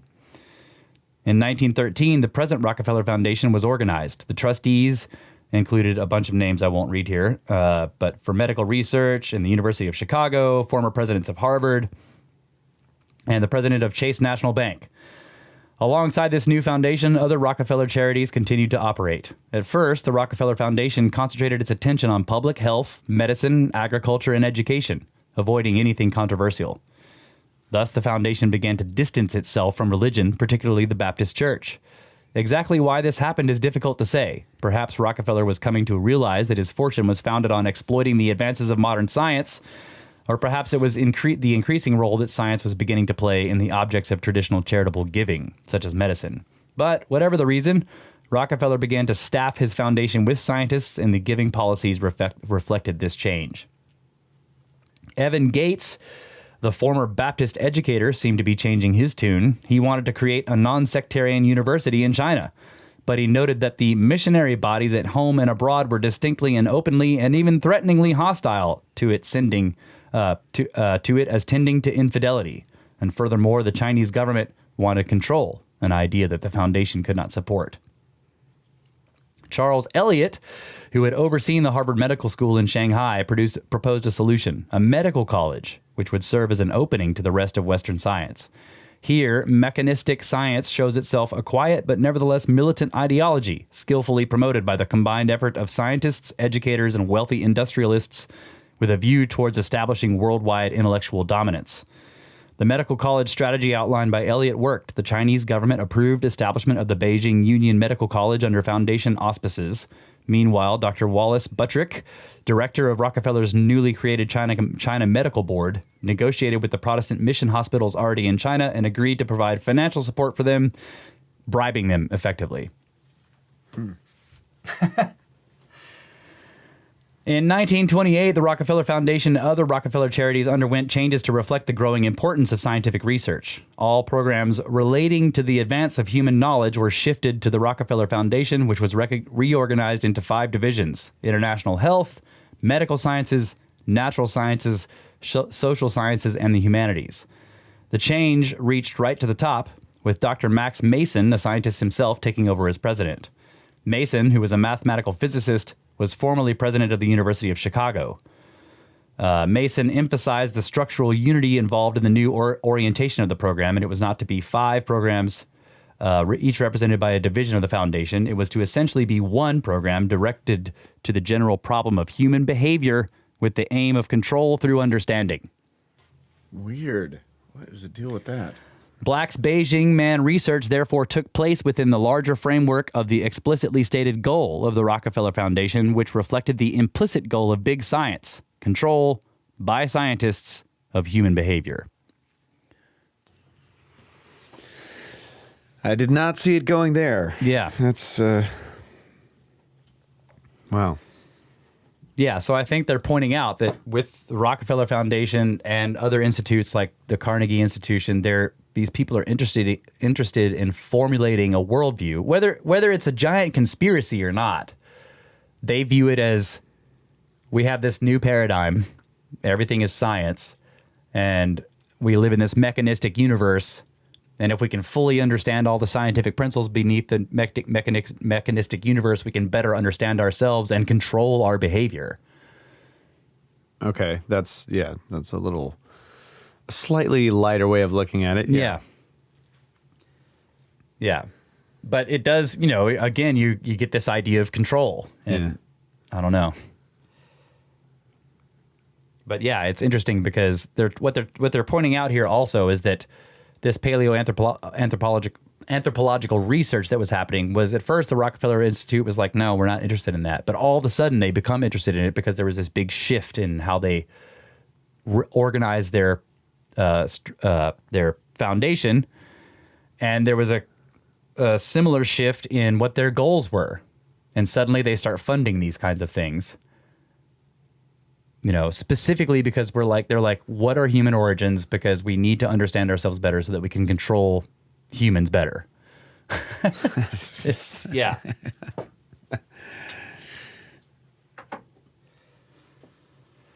So, yeah, but there's this built-in bias towards what the outcome is because they need it to all tie in to the theories of the origin of the universe and all this stuff. It needs to be this nicely, clean progression of everything. And it's like, okay, we've got the basic understanding now. We know how it all happened. Yeah. Now we just need to keep uncovering the details, which is like, this is what I'm always complaining about with the whole particle physics thing. I'm just like, man. Yeah. It's like, I don't know. Anyway. Yeah, I agree. That's exactly what's happening is that you can see the instigation of a new foundation of thought, a new cosmology of ideas. And it's basically, it's replacing religion. We've talked about this many times. Right. But the idea is that this is all based in science. But for the average person, it's basically a religion in the sense that they don't do the science. They don't really understand all the science. And so it's, they believe in it because that's what they're told by authorities, right? It's a belief system. Yeah. The concept here is that it's backed up by people who know what they're doing, which is effectively a priesthood. Just a new kind of priesthood. Huh. Interesting. All right. An historic find in a cold-blooded campaign. So with the financial backing of the Rockefeller Foundation for the Cenozoic Research Laboratory secured, Black resumes his travels for the purpose of promoting Beijing Man. He then returned to China, where work was proceeding slowly, with no new major Sinanthropus finds reported. Enthusiasm seemed to be waning among the workers. But then, on the 1st of December, at the very end of the seizing, Pei Wenzhong made a historic find. Pei later wrote, "I encountered the almost complete skull of Sinanthropus. The specimen was embedded partly in loose sands and partly in a hard matrix so that it was possible to extricate it with relative ease." He then rode 25 miles on a bicycle to the Cenozoic Research Laboratory where he presented the skull to Black. Hammerhead. Yeah. The discovery made Black a media sensation. In September of 1930, Sir Grafton Elliot Smith arrived in Beijing to inspect the site of the discovery and examine the fossils. During Smith's stay, Black primed him for a propaganda blitz in America on behalf of Beijing Man. Smith then departed and apparently did his job well. In December, Black wrote an extremely candid letter to Dr. Henry Houghton, director of the Beijing Medical School, who was vacationing in America. Black said, "If I blushed every time I thought of the cold-blooded advertising campaign I thought of and GES had carried through, I'd be permanently purple." Black's newly won fame ensured continued access to Rockefeller Foundation funds. Black wrote to Sir Arthur Keith, "We had a cable from Sir Elliot Smith yesterday, so he is evidently safe home after his strenuous trip. He characteristically has not spared himself in serving the interests of the survey and the Cenozoic Laboratory, and after his popularizing Synanthropus for us in America, I should have a relatively easy task before me a year from now when I will have to ask for more money from the powers that be." So this guy was like skilled in the political parts of the academic world, basically is what they're pointing out here. You know, he prepared basically a propaganda blitz. Yeah. And then he admits that it was like embarrassing, basically, that when he thinks about it, it makes him blush how brazen it was. Well, no, he didn't blush. But it was... Yeah, he says, if I blushed every time, I'd be permanently purple. So what he's saying is like, he has a pretty solid constitution when it comes to being a shyster. Yeah, I guess so. You're right. And he calls it a cold-blooded advertising campaign. Exactly. No blushing involved. Right, zero blushing. Yeah. Beijing Man had come at just the right moment for advocates of human evolution. A few years previously, in one of the most famous trials in the world's history, a Tennessee court had found John T. Scopes guilty of teaching evolution in violation of state law. Whoa. Scientists wanted to fight back hard, and thus any new evidence bearing on the question of human evolution was highly welcomed. Then there had been the matter of, Hesperopithecus, a highly publicized prehistoric ape man constructed in the minds of paleoanthropologists from a single human tooth found in Nebraska. Is that really correct? Was he found guilty of teaching evolution, or was he found guilty of like breaking a rule or something like that? Yeah, he was found guilty of violating a state law, which said you can't teach evolution. Yeah. It's not being found guilty. Yeah, you're guilty of teaching evolution, sir. Okay. Anyway, let the sentencing commence. Yeah. That's crazy. I didn't realize there were state laws against it. That's wild. Well, yeah, I wonder what the state law says, you know. Like, I think that I'm guessing that the state law was probably like, don't teach anything that's not science, but I don't know. Maybe it was not that. You know, I'd be interested to read the law because they taught religion. Yeah. I don't know. Yeah, I mean, don't teach science that isn't scientific. Okay, is what I mean, right? You're not in there teaching a science class and claiming this is science when there's nothing to back it up. Yeah, I think is what it is. But I don't know. You're probably right. It's just like no teaching of evolution. That's wild. Yeah. Where was I? Okay, yeah. So this tooth found in Nebraska, to the embarrassment of the scientists who had promoted this human ancestor, the human-like tooth had turned out to be that of a fossil pig. Yeah. No. What do you know? Look how human-like this tooth is. It's the chimpanzee rises again. All right, we had a break here. Yeah, real quick before the break, I was trying to think of like, you know, where would the pilgrimage be, you know, for the Church of Science. See, maybe we could start a pilgrimage to the LHC, right? Like, yeah, to kind of, you know.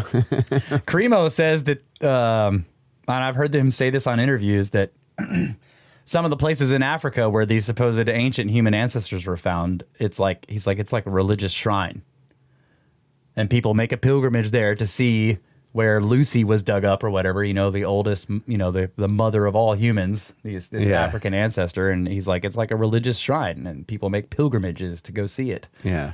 So, okay, there you go. There we go. Lucy. Yeah. So do we go and we like burn bad scientific papers on the altar of science there? Is that yeah, we should do something like that. Burn the scientific papers of your rivals upon the altar of science. All right. Yeah, we'll be right back.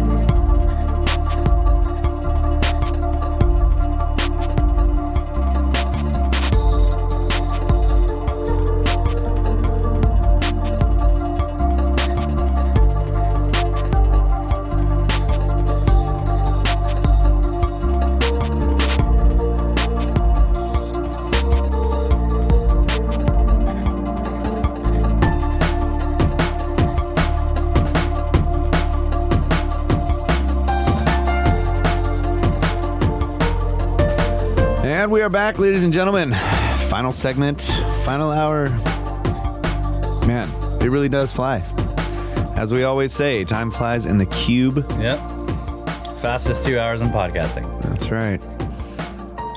So what else you got to wrap it up?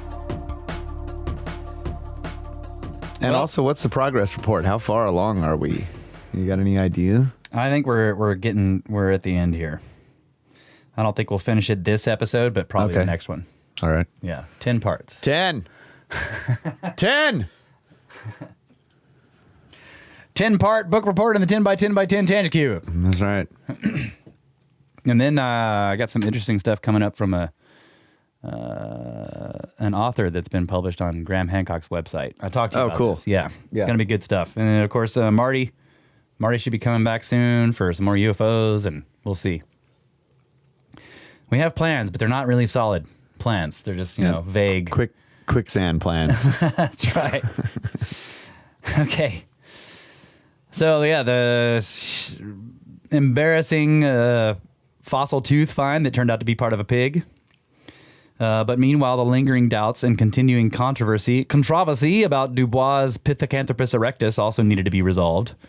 In short, scientists in favor of evolutionary ideas reacting to external threat and internal disarray were in need of a good discovery to rally their cause. So so again, this is back to, the person. They've got this fraud or mistake of the tooth, and then this person being convicted of teaching evolution in school, right? So this whole thing is like they're rallying to the cause of science. But it was in 1931 that reports showing extensive use of fire and the presence of well-developed stone and bone tools in China were first published. What is quite unusual about these announcements is that systematic excavations had been conducted by competent investigators since 1927, and all this is at the same site, by the way, which has a name that I can't pronounce. But yeah, these are all at the same site. So competent investigators since 1927, but there was no mention of either fire nor stone tools. The site looks like Zhoukoudian. Zhoukoudian? I have no idea. For example, Black wrote in 1929, though thousands of cubic meters of material from this deposit have been examined, no artifacts of any nature have yet been encountered, nor has any trace of the usage of fire been observed. But only a couple of years later, other researchers, such as Henry Bruhl, reported thick beds of ash and were finding hundreds of stone tools in the exact same locations. So this makes me wonder if they were just, is it possible that they just missed this? Or did they really did not want to talk about fire and tools because this is supposed to be a human ancestor that was so close to apes that he wasn't capable of that? This, in other words, it needs to fit the story. Yeah. This is another. His previous explanation of the guy finds the stone tool and then he's like, well, that obviously must have gotten here in another way. And yeah. stuff. I don't know. Right. Yep. And again, you remember that these, the specific nature of these dig sites is that they're in a limestone quarry where there's been exposed by the quarrying cracks in the stone that is filled with mud or clay, and the clay is filling in what was an ancient cave, and the cave itself is filled with bone. It's an occupation area. Or possibly, this is a Velikovsky blender. That's the other thing, is that all this stuff was washed in there. The caves were completely filled. It'd be weird to find ash layers with. It would just depend on what the stratigraphy was like. Yeah. Blender caves don't sort things very well. No, they don't. Right. So in 1931, Black and others, apparently embarrassed by the new revelations about fire and tools, sought to explain how such important evidence had for several years escaped their attention. They said they had noticed signs of fire and tools, but they had been so uncertain about them that they did not mention them in their reports. What? Concerning the failure of Deschardins, Black, Pei, and others to report abundant tools and signs of fire, there are two possible explanations. The first one, The first is the one they themselves gave. They simply overlooked the evidence or had so many doubts about it that they did not feel justified in reporting it. The second possibility is that they were very much aware of the signs of fire and stone tools before Brule reported them, but deliberately withheld this information. But why? At the time the discoveries were made, fire and stone tools at a site were generally taken as signs of Homo sapiens or Neanderthals. According to Dubois and von Koenigswald, no stone tools or signs of usage of fire were found in connection with Pithecanthropus erectus in Java. The Salenka expedition did report remnants of hearths at Trinil, but this information did not attain wide circulation. Remember that? We're talking about the Java Man finds. In the second expedition, they found hearths and fire and tools. Yeah. So, perhaps the original investigators purposefully held back from reporting stone tools and fire because they were aware such things might have confused the status of Sinanthropus. Doubters might have very well attributed the fire and tools to being contemporary with, yet physically and culturally more advanced than Sinanthropus, thus removing Sinanthropus from his position as a new and important human ancestor. As we shall see, that is what did happen once the tools and signs of fire became widely known. For example, Brule said in 1932 about the relationship of Sinanthropus to the tools and signs of fire, "Several distinguished scientists have independently expressed to me the thought that a being so physically removed from man was not capable of the works I have just described. In this case, the skeletal remains of Sinanthropus could be considered as simple hunting trophies, attributable, as were the traces of fire and industry, to a true man, whose remains have not yet been found." But Brule himself thought that Sinanthropus was the manufacturer of the tools and the maker of the fires. Yeah, that's what I was going to ask, is when did the idea that there's no possibility that evolution ever took a path that resulted in a being with like similar level of intelligence as us, that is just not like us? Yeah, I don't know. And could have existed millions of years ago and made stone tools and fire and whatever. I mean, why is that just... Well, then that would imply maybe that the ability to make stone tools and fire is not an evolutionary advantage because that guy didn't survive, or his line didn't. Yeah, well, I don't know. I don't either. I'm just guessing. I never hear that discussed in when like evolution is being proposed, or the idea of human evolution, right? It's always based on like, this is the ultimate point, right? Well, we know that there's been cataclysms that have wiped out entire lines that may have produced more advanced species, but they weren't given time. They didn't think that at this time. Yeah. But yeah, you're right. That does need to be brought into the idea that entire hominid lines could have been erased not by fault of their own, but because of natural catastrophes that are global in scope or just hemispheric. Yeah. You know, but the idea of natural selection is that what selected us naturally was our intelligence and ability to do this stuff. So if you have a hominid line that died out having developed these things before we did, it doesn't really fit the idea, I guess. At least in pre-cataclysmic concepts of uniformitarian geology. And yet here they are digging out caves that are completely filled with clay, right? Like, I think that's a catastrophic event. Okay. Modern investigators have tended to confirm Brule's views. Sinanthropus is usually pictured as an expert hunter who killed animals with stone tools and cooked them on fires in the cave.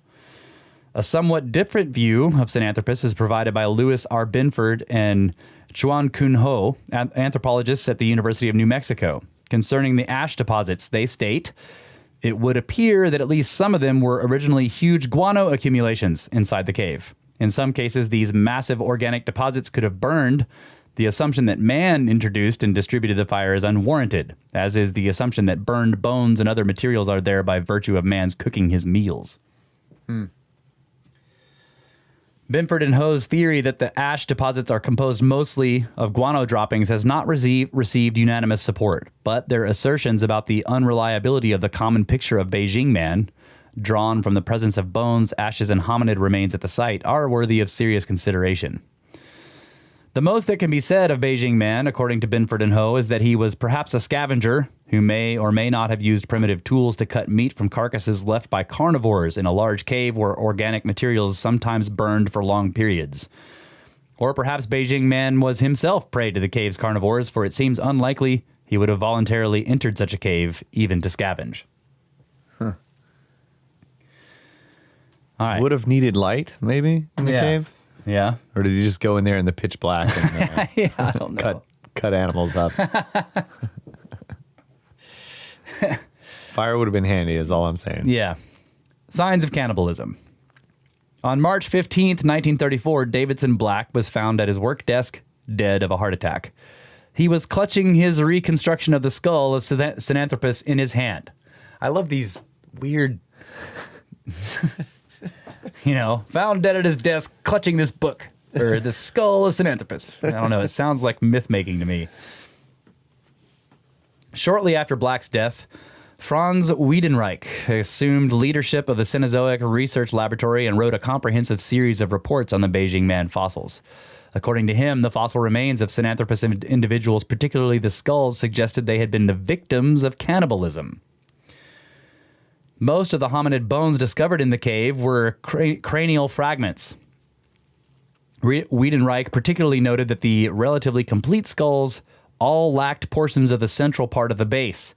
He observed that in modern Melanesian skulls, the same injuries occur as the effects of ceremonial cannibalism. Besides the missing basal sections, Wiedenreich also noted other signs that might possibly be attributed to the deliberate application of force. For example, some of the skulls showed impact marks of a type that can only occur if the bone is still in a state of plasticity, indicating that the injuries described must have been inflicted during life or soon after death. Some of the few long bones of Sinanthropus also displayed signs that to Wiedenreich suggested human breakage, perhaps for obtaining marrow. As to why mostly cranial fragments were found, he believed that except for a few long bones, only heads were carried into the caves. What? He stated, "The strange selection of human bones has been made by Sinanthropus himself. He hunted his own kin, as he hunted other animals and treated all his victims in the same way." So they're hunting each other and bringing the heads of their fallen enemies into their cave and eating their brains. That's basically the idea here. Wow. Some modern authorities have suggested that Wiedenreich was mistaken in his interpretation of the fossil remains of Sinanthropus. Binford and Ho pointed out that hominid skulls subjected to transport over river gravel are found with the basal sections worn away. But skulls recovered from this dig were apparently not transported in this fashion. Binford and Ho proposed that the carnivores who had brought the hominid bones into the caves. But Wiedenreich wrote in 1935, "Transportation by beasts of prey is impossible. Traces of biting and gnawing ought to have been visible on the human bones, and this is not the case." He felt that cannibalism among Sinanthropus individuals was the most likely explanation. But Marcelin Buell, the director of the Institute of Paleontology of Humans in France, suggested another possibility, namely that Sinanthropus had been hunted by a more intelligent type of hominid. Buell believed that the small cranial capacity of Sinanthropus implied that this hominid was not sufficiently intelligent to have made either fires or the stone and bone implements that were discovered in the cave. If the remains of Sinanthropus were the trophies of a more intelligent hunter, who was this hunter, and where are his remains? Buell pointed out that there are many caves in Europe that have abundant products of a Paleolithic human industry, but the proportion of deposits that have yielded the skulls or skeletons of the manufacturers of this industry is infinitesimal.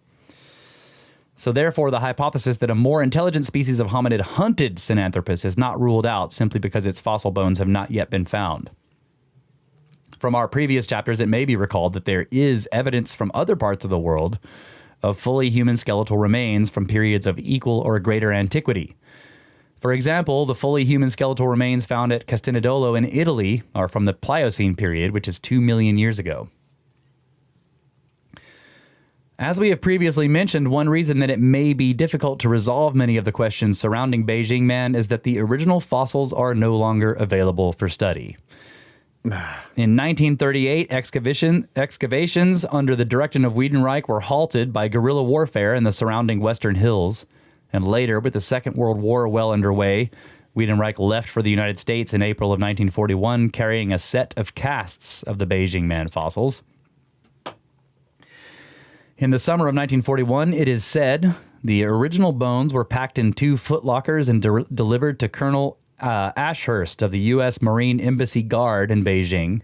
In early December of 1941, the footlockers were reportedly placed on a train bound for a port of a name that I can't pronounce, where they were loaded onto an American ship, the President Harrison, as part of the U.S. evacuation from China. But on December 7th, the train was intercepted, and the fossils were never seen again.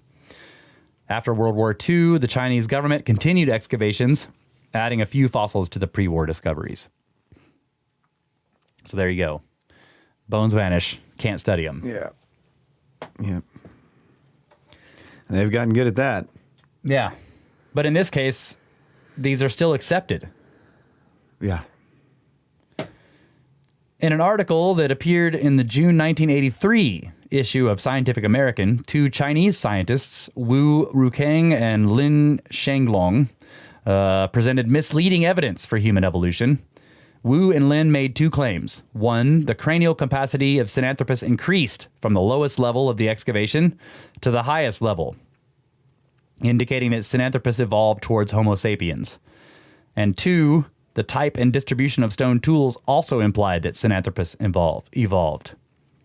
In support of their first claim, Wu and Lin analyzed the cranial capacities of the 6 relatively complete Sinanthropus skulls, and they stated, the measured cranial capacities are 915 cubic centimeters for the earliest skull, an average of 1,075 cubic centimeters for 4 later skulls, and 1,140 cubic centimeters for the most recent one.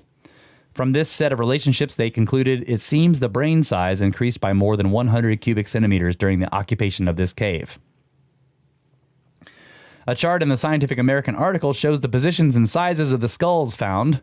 Locality 1, at locality 1 in the dig. But in their explanation of this chart, Wu and Lin neglected to state that the earliest skull found in layer 10 belonged to a child, who, according to Franz Wiedenreich, died at 8 or 9, and according to Davidson Black, died between the ages of 11 and 13. They also neglected to mention that one of the skulls discovered in layers 8 and 9 had a cranial capacity of 1,225 cc, which is 85 cc larger than the most recent skull found in layer 3. When all the data is presented, it is clear that there is no steady increase in cranial capacity. In addition to discussing an evolutionary increase in cranial capacity, Wu and Lin noted a trend towards smaller tools in the cave deposits. They also reported that the materials used to make the tools in the recent levels were superior to those in the older levels. The recent levels featured more high-quality quartz, more flint, and less sandstone than the earlier levels. But a change in the technological skill of a population does not imply this population has evolved physiologically. For example, residents of Germany in 1400 and residents of Germany in 1990. The technological differences are awesome. Jet planes and cars instead of horses, television and telephone instead of unaided vision and voice, tanks and missiles instead of swords and bows. Yet one would be in error if one concluded that the Germans of 1990 were physiologically more evolved than the Germans of 1400. Hence, contrary to the claim of Wu and Lin, the distribution of various kinds of stone tools does not imply evolution. The report of Wu and Lin, especially their claim of increased cranial capacity in Sinanthropus, shows that one should not uncritically accept all one reads about human evolution in scientific journals. It appears the scientific community is so committed to its evolutionary doctrine that any article purporting to demonstrate it can pass without much scrutiny. So yeah, that's, and I couldn't show they do show this chart that they used, and it looks like, let's see, from 460,000 years ago to 230,000 years ago is the range of dates that they give for the earliest layer of this cave for the latest one. Wow. So you have, just under 200,000 years or I guess 170,000 years. And they're implying that evolution was happening quickly enough for there to be an increase in cranial capacity of 85 cubic centimeters on average. But the earliest one that they start the measurement with is a kid. Right, yeah. So, I don't know. It's a little strange. All right, dating by morphology. Where's the watcher to make a joke? As we have seen in our discussion of human fossil remains discovered in China and elsewhere, it is in most cases not possible to date them with a very high degree of precision. What? Dating by morphology. That's how everyone does it, right?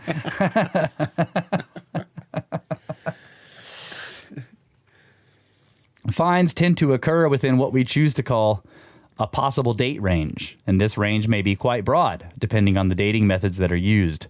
Such methods include chemical, radiometric, and geomagnetic dating techniques, as well as analysis of site stratigraphy, faunal remains, tool types, and the morphology of hominid remains.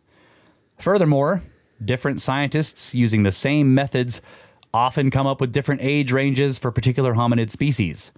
Unless one wants to uniformly consider the age judgment given most recently by a scientist as the correct one is compelled to take into consideration the entire range of proposed dates.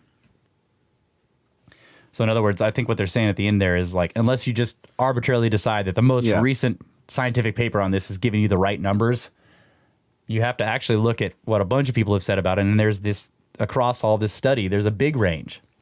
Yeah. Imagine that a scientist reads several reports about two hominid specimens of a different morphology. On the basis of stratigraphy and faunal comparisons, they are from roughly the same period. But this period stretches over several 100,000 years. Repeated testing by different scientists using different paleomagnetic, chemical, and radiometric methods gives a wide spread of conflicting dates within this period. Some test results indicate one specimen is the older one, and some indicate that the other is the older one. Analyzing all the published dates for the two specimens, our investigator finds that the possible date ranges broadly overlap. In other words, by these methods, it proves impossible to determine which of the two came first. So what is to be done? In some cases, as we shall show, scientists will decide solely on the basis of their commitment to evolution that the morphologically more ape-like specimen should be moved to the earlier part of its possible date range in order to remove it from the part of its possible date range that overlaps that of the morphologically more human-like specimen. As part of the same procedure, the more human-like specimen can be moved to the later or more recent part of its own possible date range, and thus the two specimens are temporally separated. But keep in mind the following. This sequencing operation is performed primarily on the basis of morphology in order to preserve an evolutionary progression. It would look bad to have two forms, one generally considered ancestral to the other, existing contemporaneously. Here is an example. A Chinese anthropologist from Yale University stated, the faunal lists for Mapa, which Changyang and Liucheng hominid finds, offer no positive evidence for any precise dating. The former two fossils can be anywhere from the middle to the upper Pleistocene as far as their associated fauna is concerned. For a more precise placement of these three human fossils, one can only rely upon, at the present time, their own morphological features in comparison with other better dated finds elsewhere in China. This is called dating by morphology. Agener stated in 1981, in South China, the faunas are apparently stable, making subdivision of the Middle Pleistocene difficult. Ordinarily, the presence of an advanced hominid or relict form is the basis for determining later and earlier periods. So what they mean there by the fauna is stable is that the entire Middle Pleistocene period shows very little variation in animals. Mm-hmm. They stay the same. They don't evolve. They're not changing morphologically. Yeah. So you have this long period in which the animals are seemingly morphologically not changing at all. And so the only way they can date particular layers is by looking at what they think of as hominid remains and just saying that arbitrarily the ones that look more ape-like must be older. Yeah. So this is a very clear exposition of the rationale for morphological dating. The presence of an advanced hominid is taken as an unmistakable sign of a later period. In other words, if we find an ape-like hominid in connection with certain Middle Pleistocene fauna at one site, and a more human-like hominid in connection with the same Middle Pleistocene fauna at another site, then we must, according to this system, conclude that the site with the more human-like hominid is of a later Middle Pleistocene date than the other. The Middle Pleistocene, it may be recalled, extends from 100,000 to 1 million years ago. It is taken for granted that the two sites in question could not possibly be contemporaneous. Wow. With this maneuver completed, the two fossil hominids now set apart from each other temporally are then cited in textbooks as evidence of an evolutionary progression in the Middle Pleistocene. God dang it.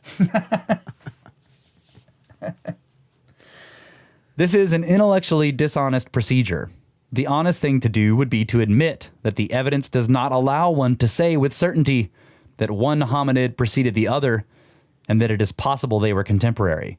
This would rule out using these particular hominids to construct a temporal evolutionary sequence. All one could honestly say is that both were found in the Middle Pleistocene. For all we know, the more advanced human-like hominid may have preceded the less advanced ape-like one. But by assuming that evolution is a fact, one can then date the hominids by their morphology and arrange the fossil evidence in a consistent manner. So yeah, this is... And you can see how setting that up, like initially, you're not going to find, like it makes it less and less likely that anybody is going to find something that's out of sequence. Yeah.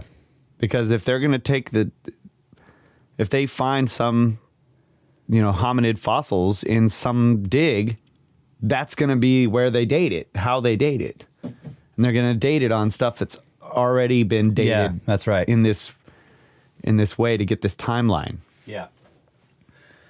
So it's just a self-fulfilling prophecy. Right. And I also find it interesting that, like, why are the hominids evolving if nothing else is? Yeah, that is a good point, too. Yeah. Yeah, I don't know.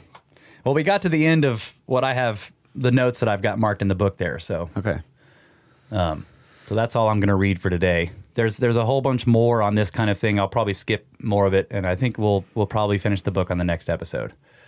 But yeah, this has been a learning experience. I mean, we both read the book before, but to really go through it piece by piece and bit by bit here has been really interesting. Yeah. And to be able to discuss it in depth and in detail. Yep. Yep. I still like the idea that the more like that the uniformitarian time periods of our geological history is where things stabilize evolutionarily, right? And there's not a whole lot of change. Right. And then you have some kind of upheaval of the environment, and climate drastically changes, and the habitation changes, and that's when you have a rapid evolutionary development. If you could, I agree with that. Yeah. And it may be partially hybridization and all kinds of stuff going on. Space genes coming down. Yep. Magnetic field goes away and starts changing stuff. None of it explains how it all began in the first place, but right. Yeah. Still interesting. I mean, I guess in the theory of evolution, it sort of implies that basically there's so many things happening, right, in the universe that somewhere by accident eventually some like really complex molecule will form that is the basis for life. And yeah.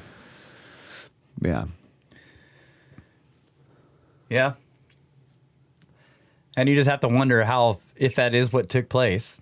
And who knows? It's possible that it could have happened that way, but if it could have happened here, it should have happened more than once. Yeah. And that's what's interesting to me. Now, I love the concept of great filters.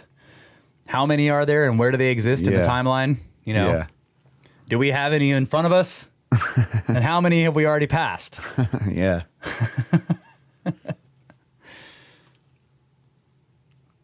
But yeah, I think that I also am constantly thinking of this, again, I picture these overlapping circles, with the vesica piscis in the middle, and one circle is order and the other circle is chaos. And Earth seems to be that. It's got just enough stability for things to be able to stabilize for a while, but it's got enough chaos to keep stirring things up, to make things change and advance and shift into different modes. Maybe advance is the wrong word.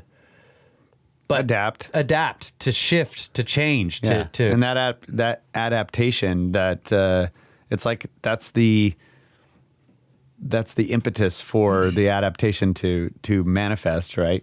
And so it probably happens in many different ways, and not all of those are viable, right? Yeah. So you end up getting weird. That's why I really like the hybridization thing, because it throws in a whole new blender. Yeah, it does. In ways, right? Yeah.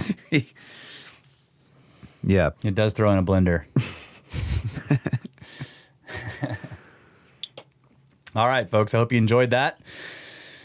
And yeah, like I said, probably finish the book next week, and then we'll be moving on to other topics, but always keeping this one in mind. Yeah. That's the idea, the concept of the ongoing conversation. And we're going to be watching that Mexican cave. Oh, yeah. Development. Yeah. Let's see what's going to happen with that. Yep.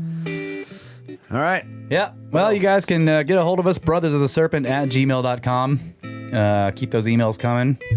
I am reading them on the show again, and one day we will catch up.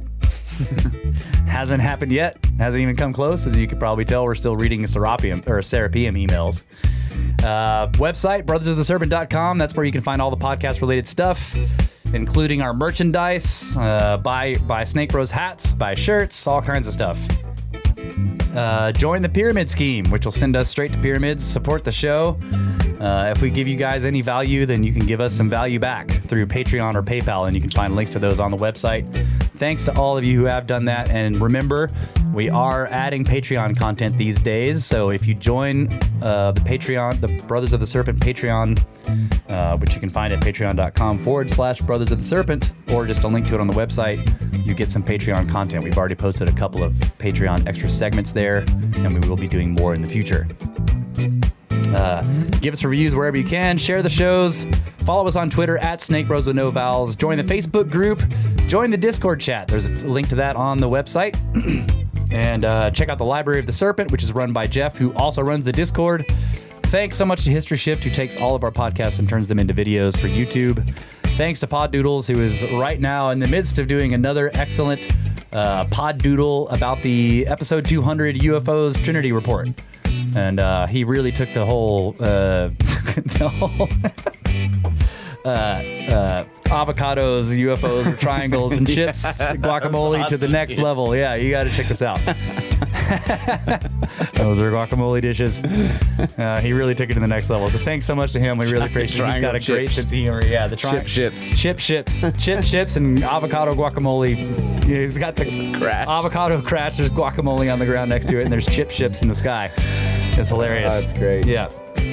And also, big shout out to the guys over at Grimerica. Congratulations, dudes, on your 500th episode. Holy crap. They just did a big extravaganza, call in 4 hours, and they had the lines were jammed the whole time. That's awesome. That's really cool. And also, Ben from Uncharted X. Thanks a lot to him. We're going to be doing more Swapcasts with him in the future, I think. And he just put out a new video about a new pyramid video that I have to watch. I've been seeing lots of good things about it. So yeah, shout out to Uncharted X and Grimerica, and of course Soraya over at Where Did the Road Go? And a shout out to Anne. Anne, you did not tell me if you wanted to remain anonymous, but I'm still not going to read your last name. But people need to know. If you give me a donation, give us a donation on PayPal of $50 or more. I, in the future, was planning to read your name on the podcast. Yeah. If you want an alias, put it in there. Otherwise, I'm going to read your name.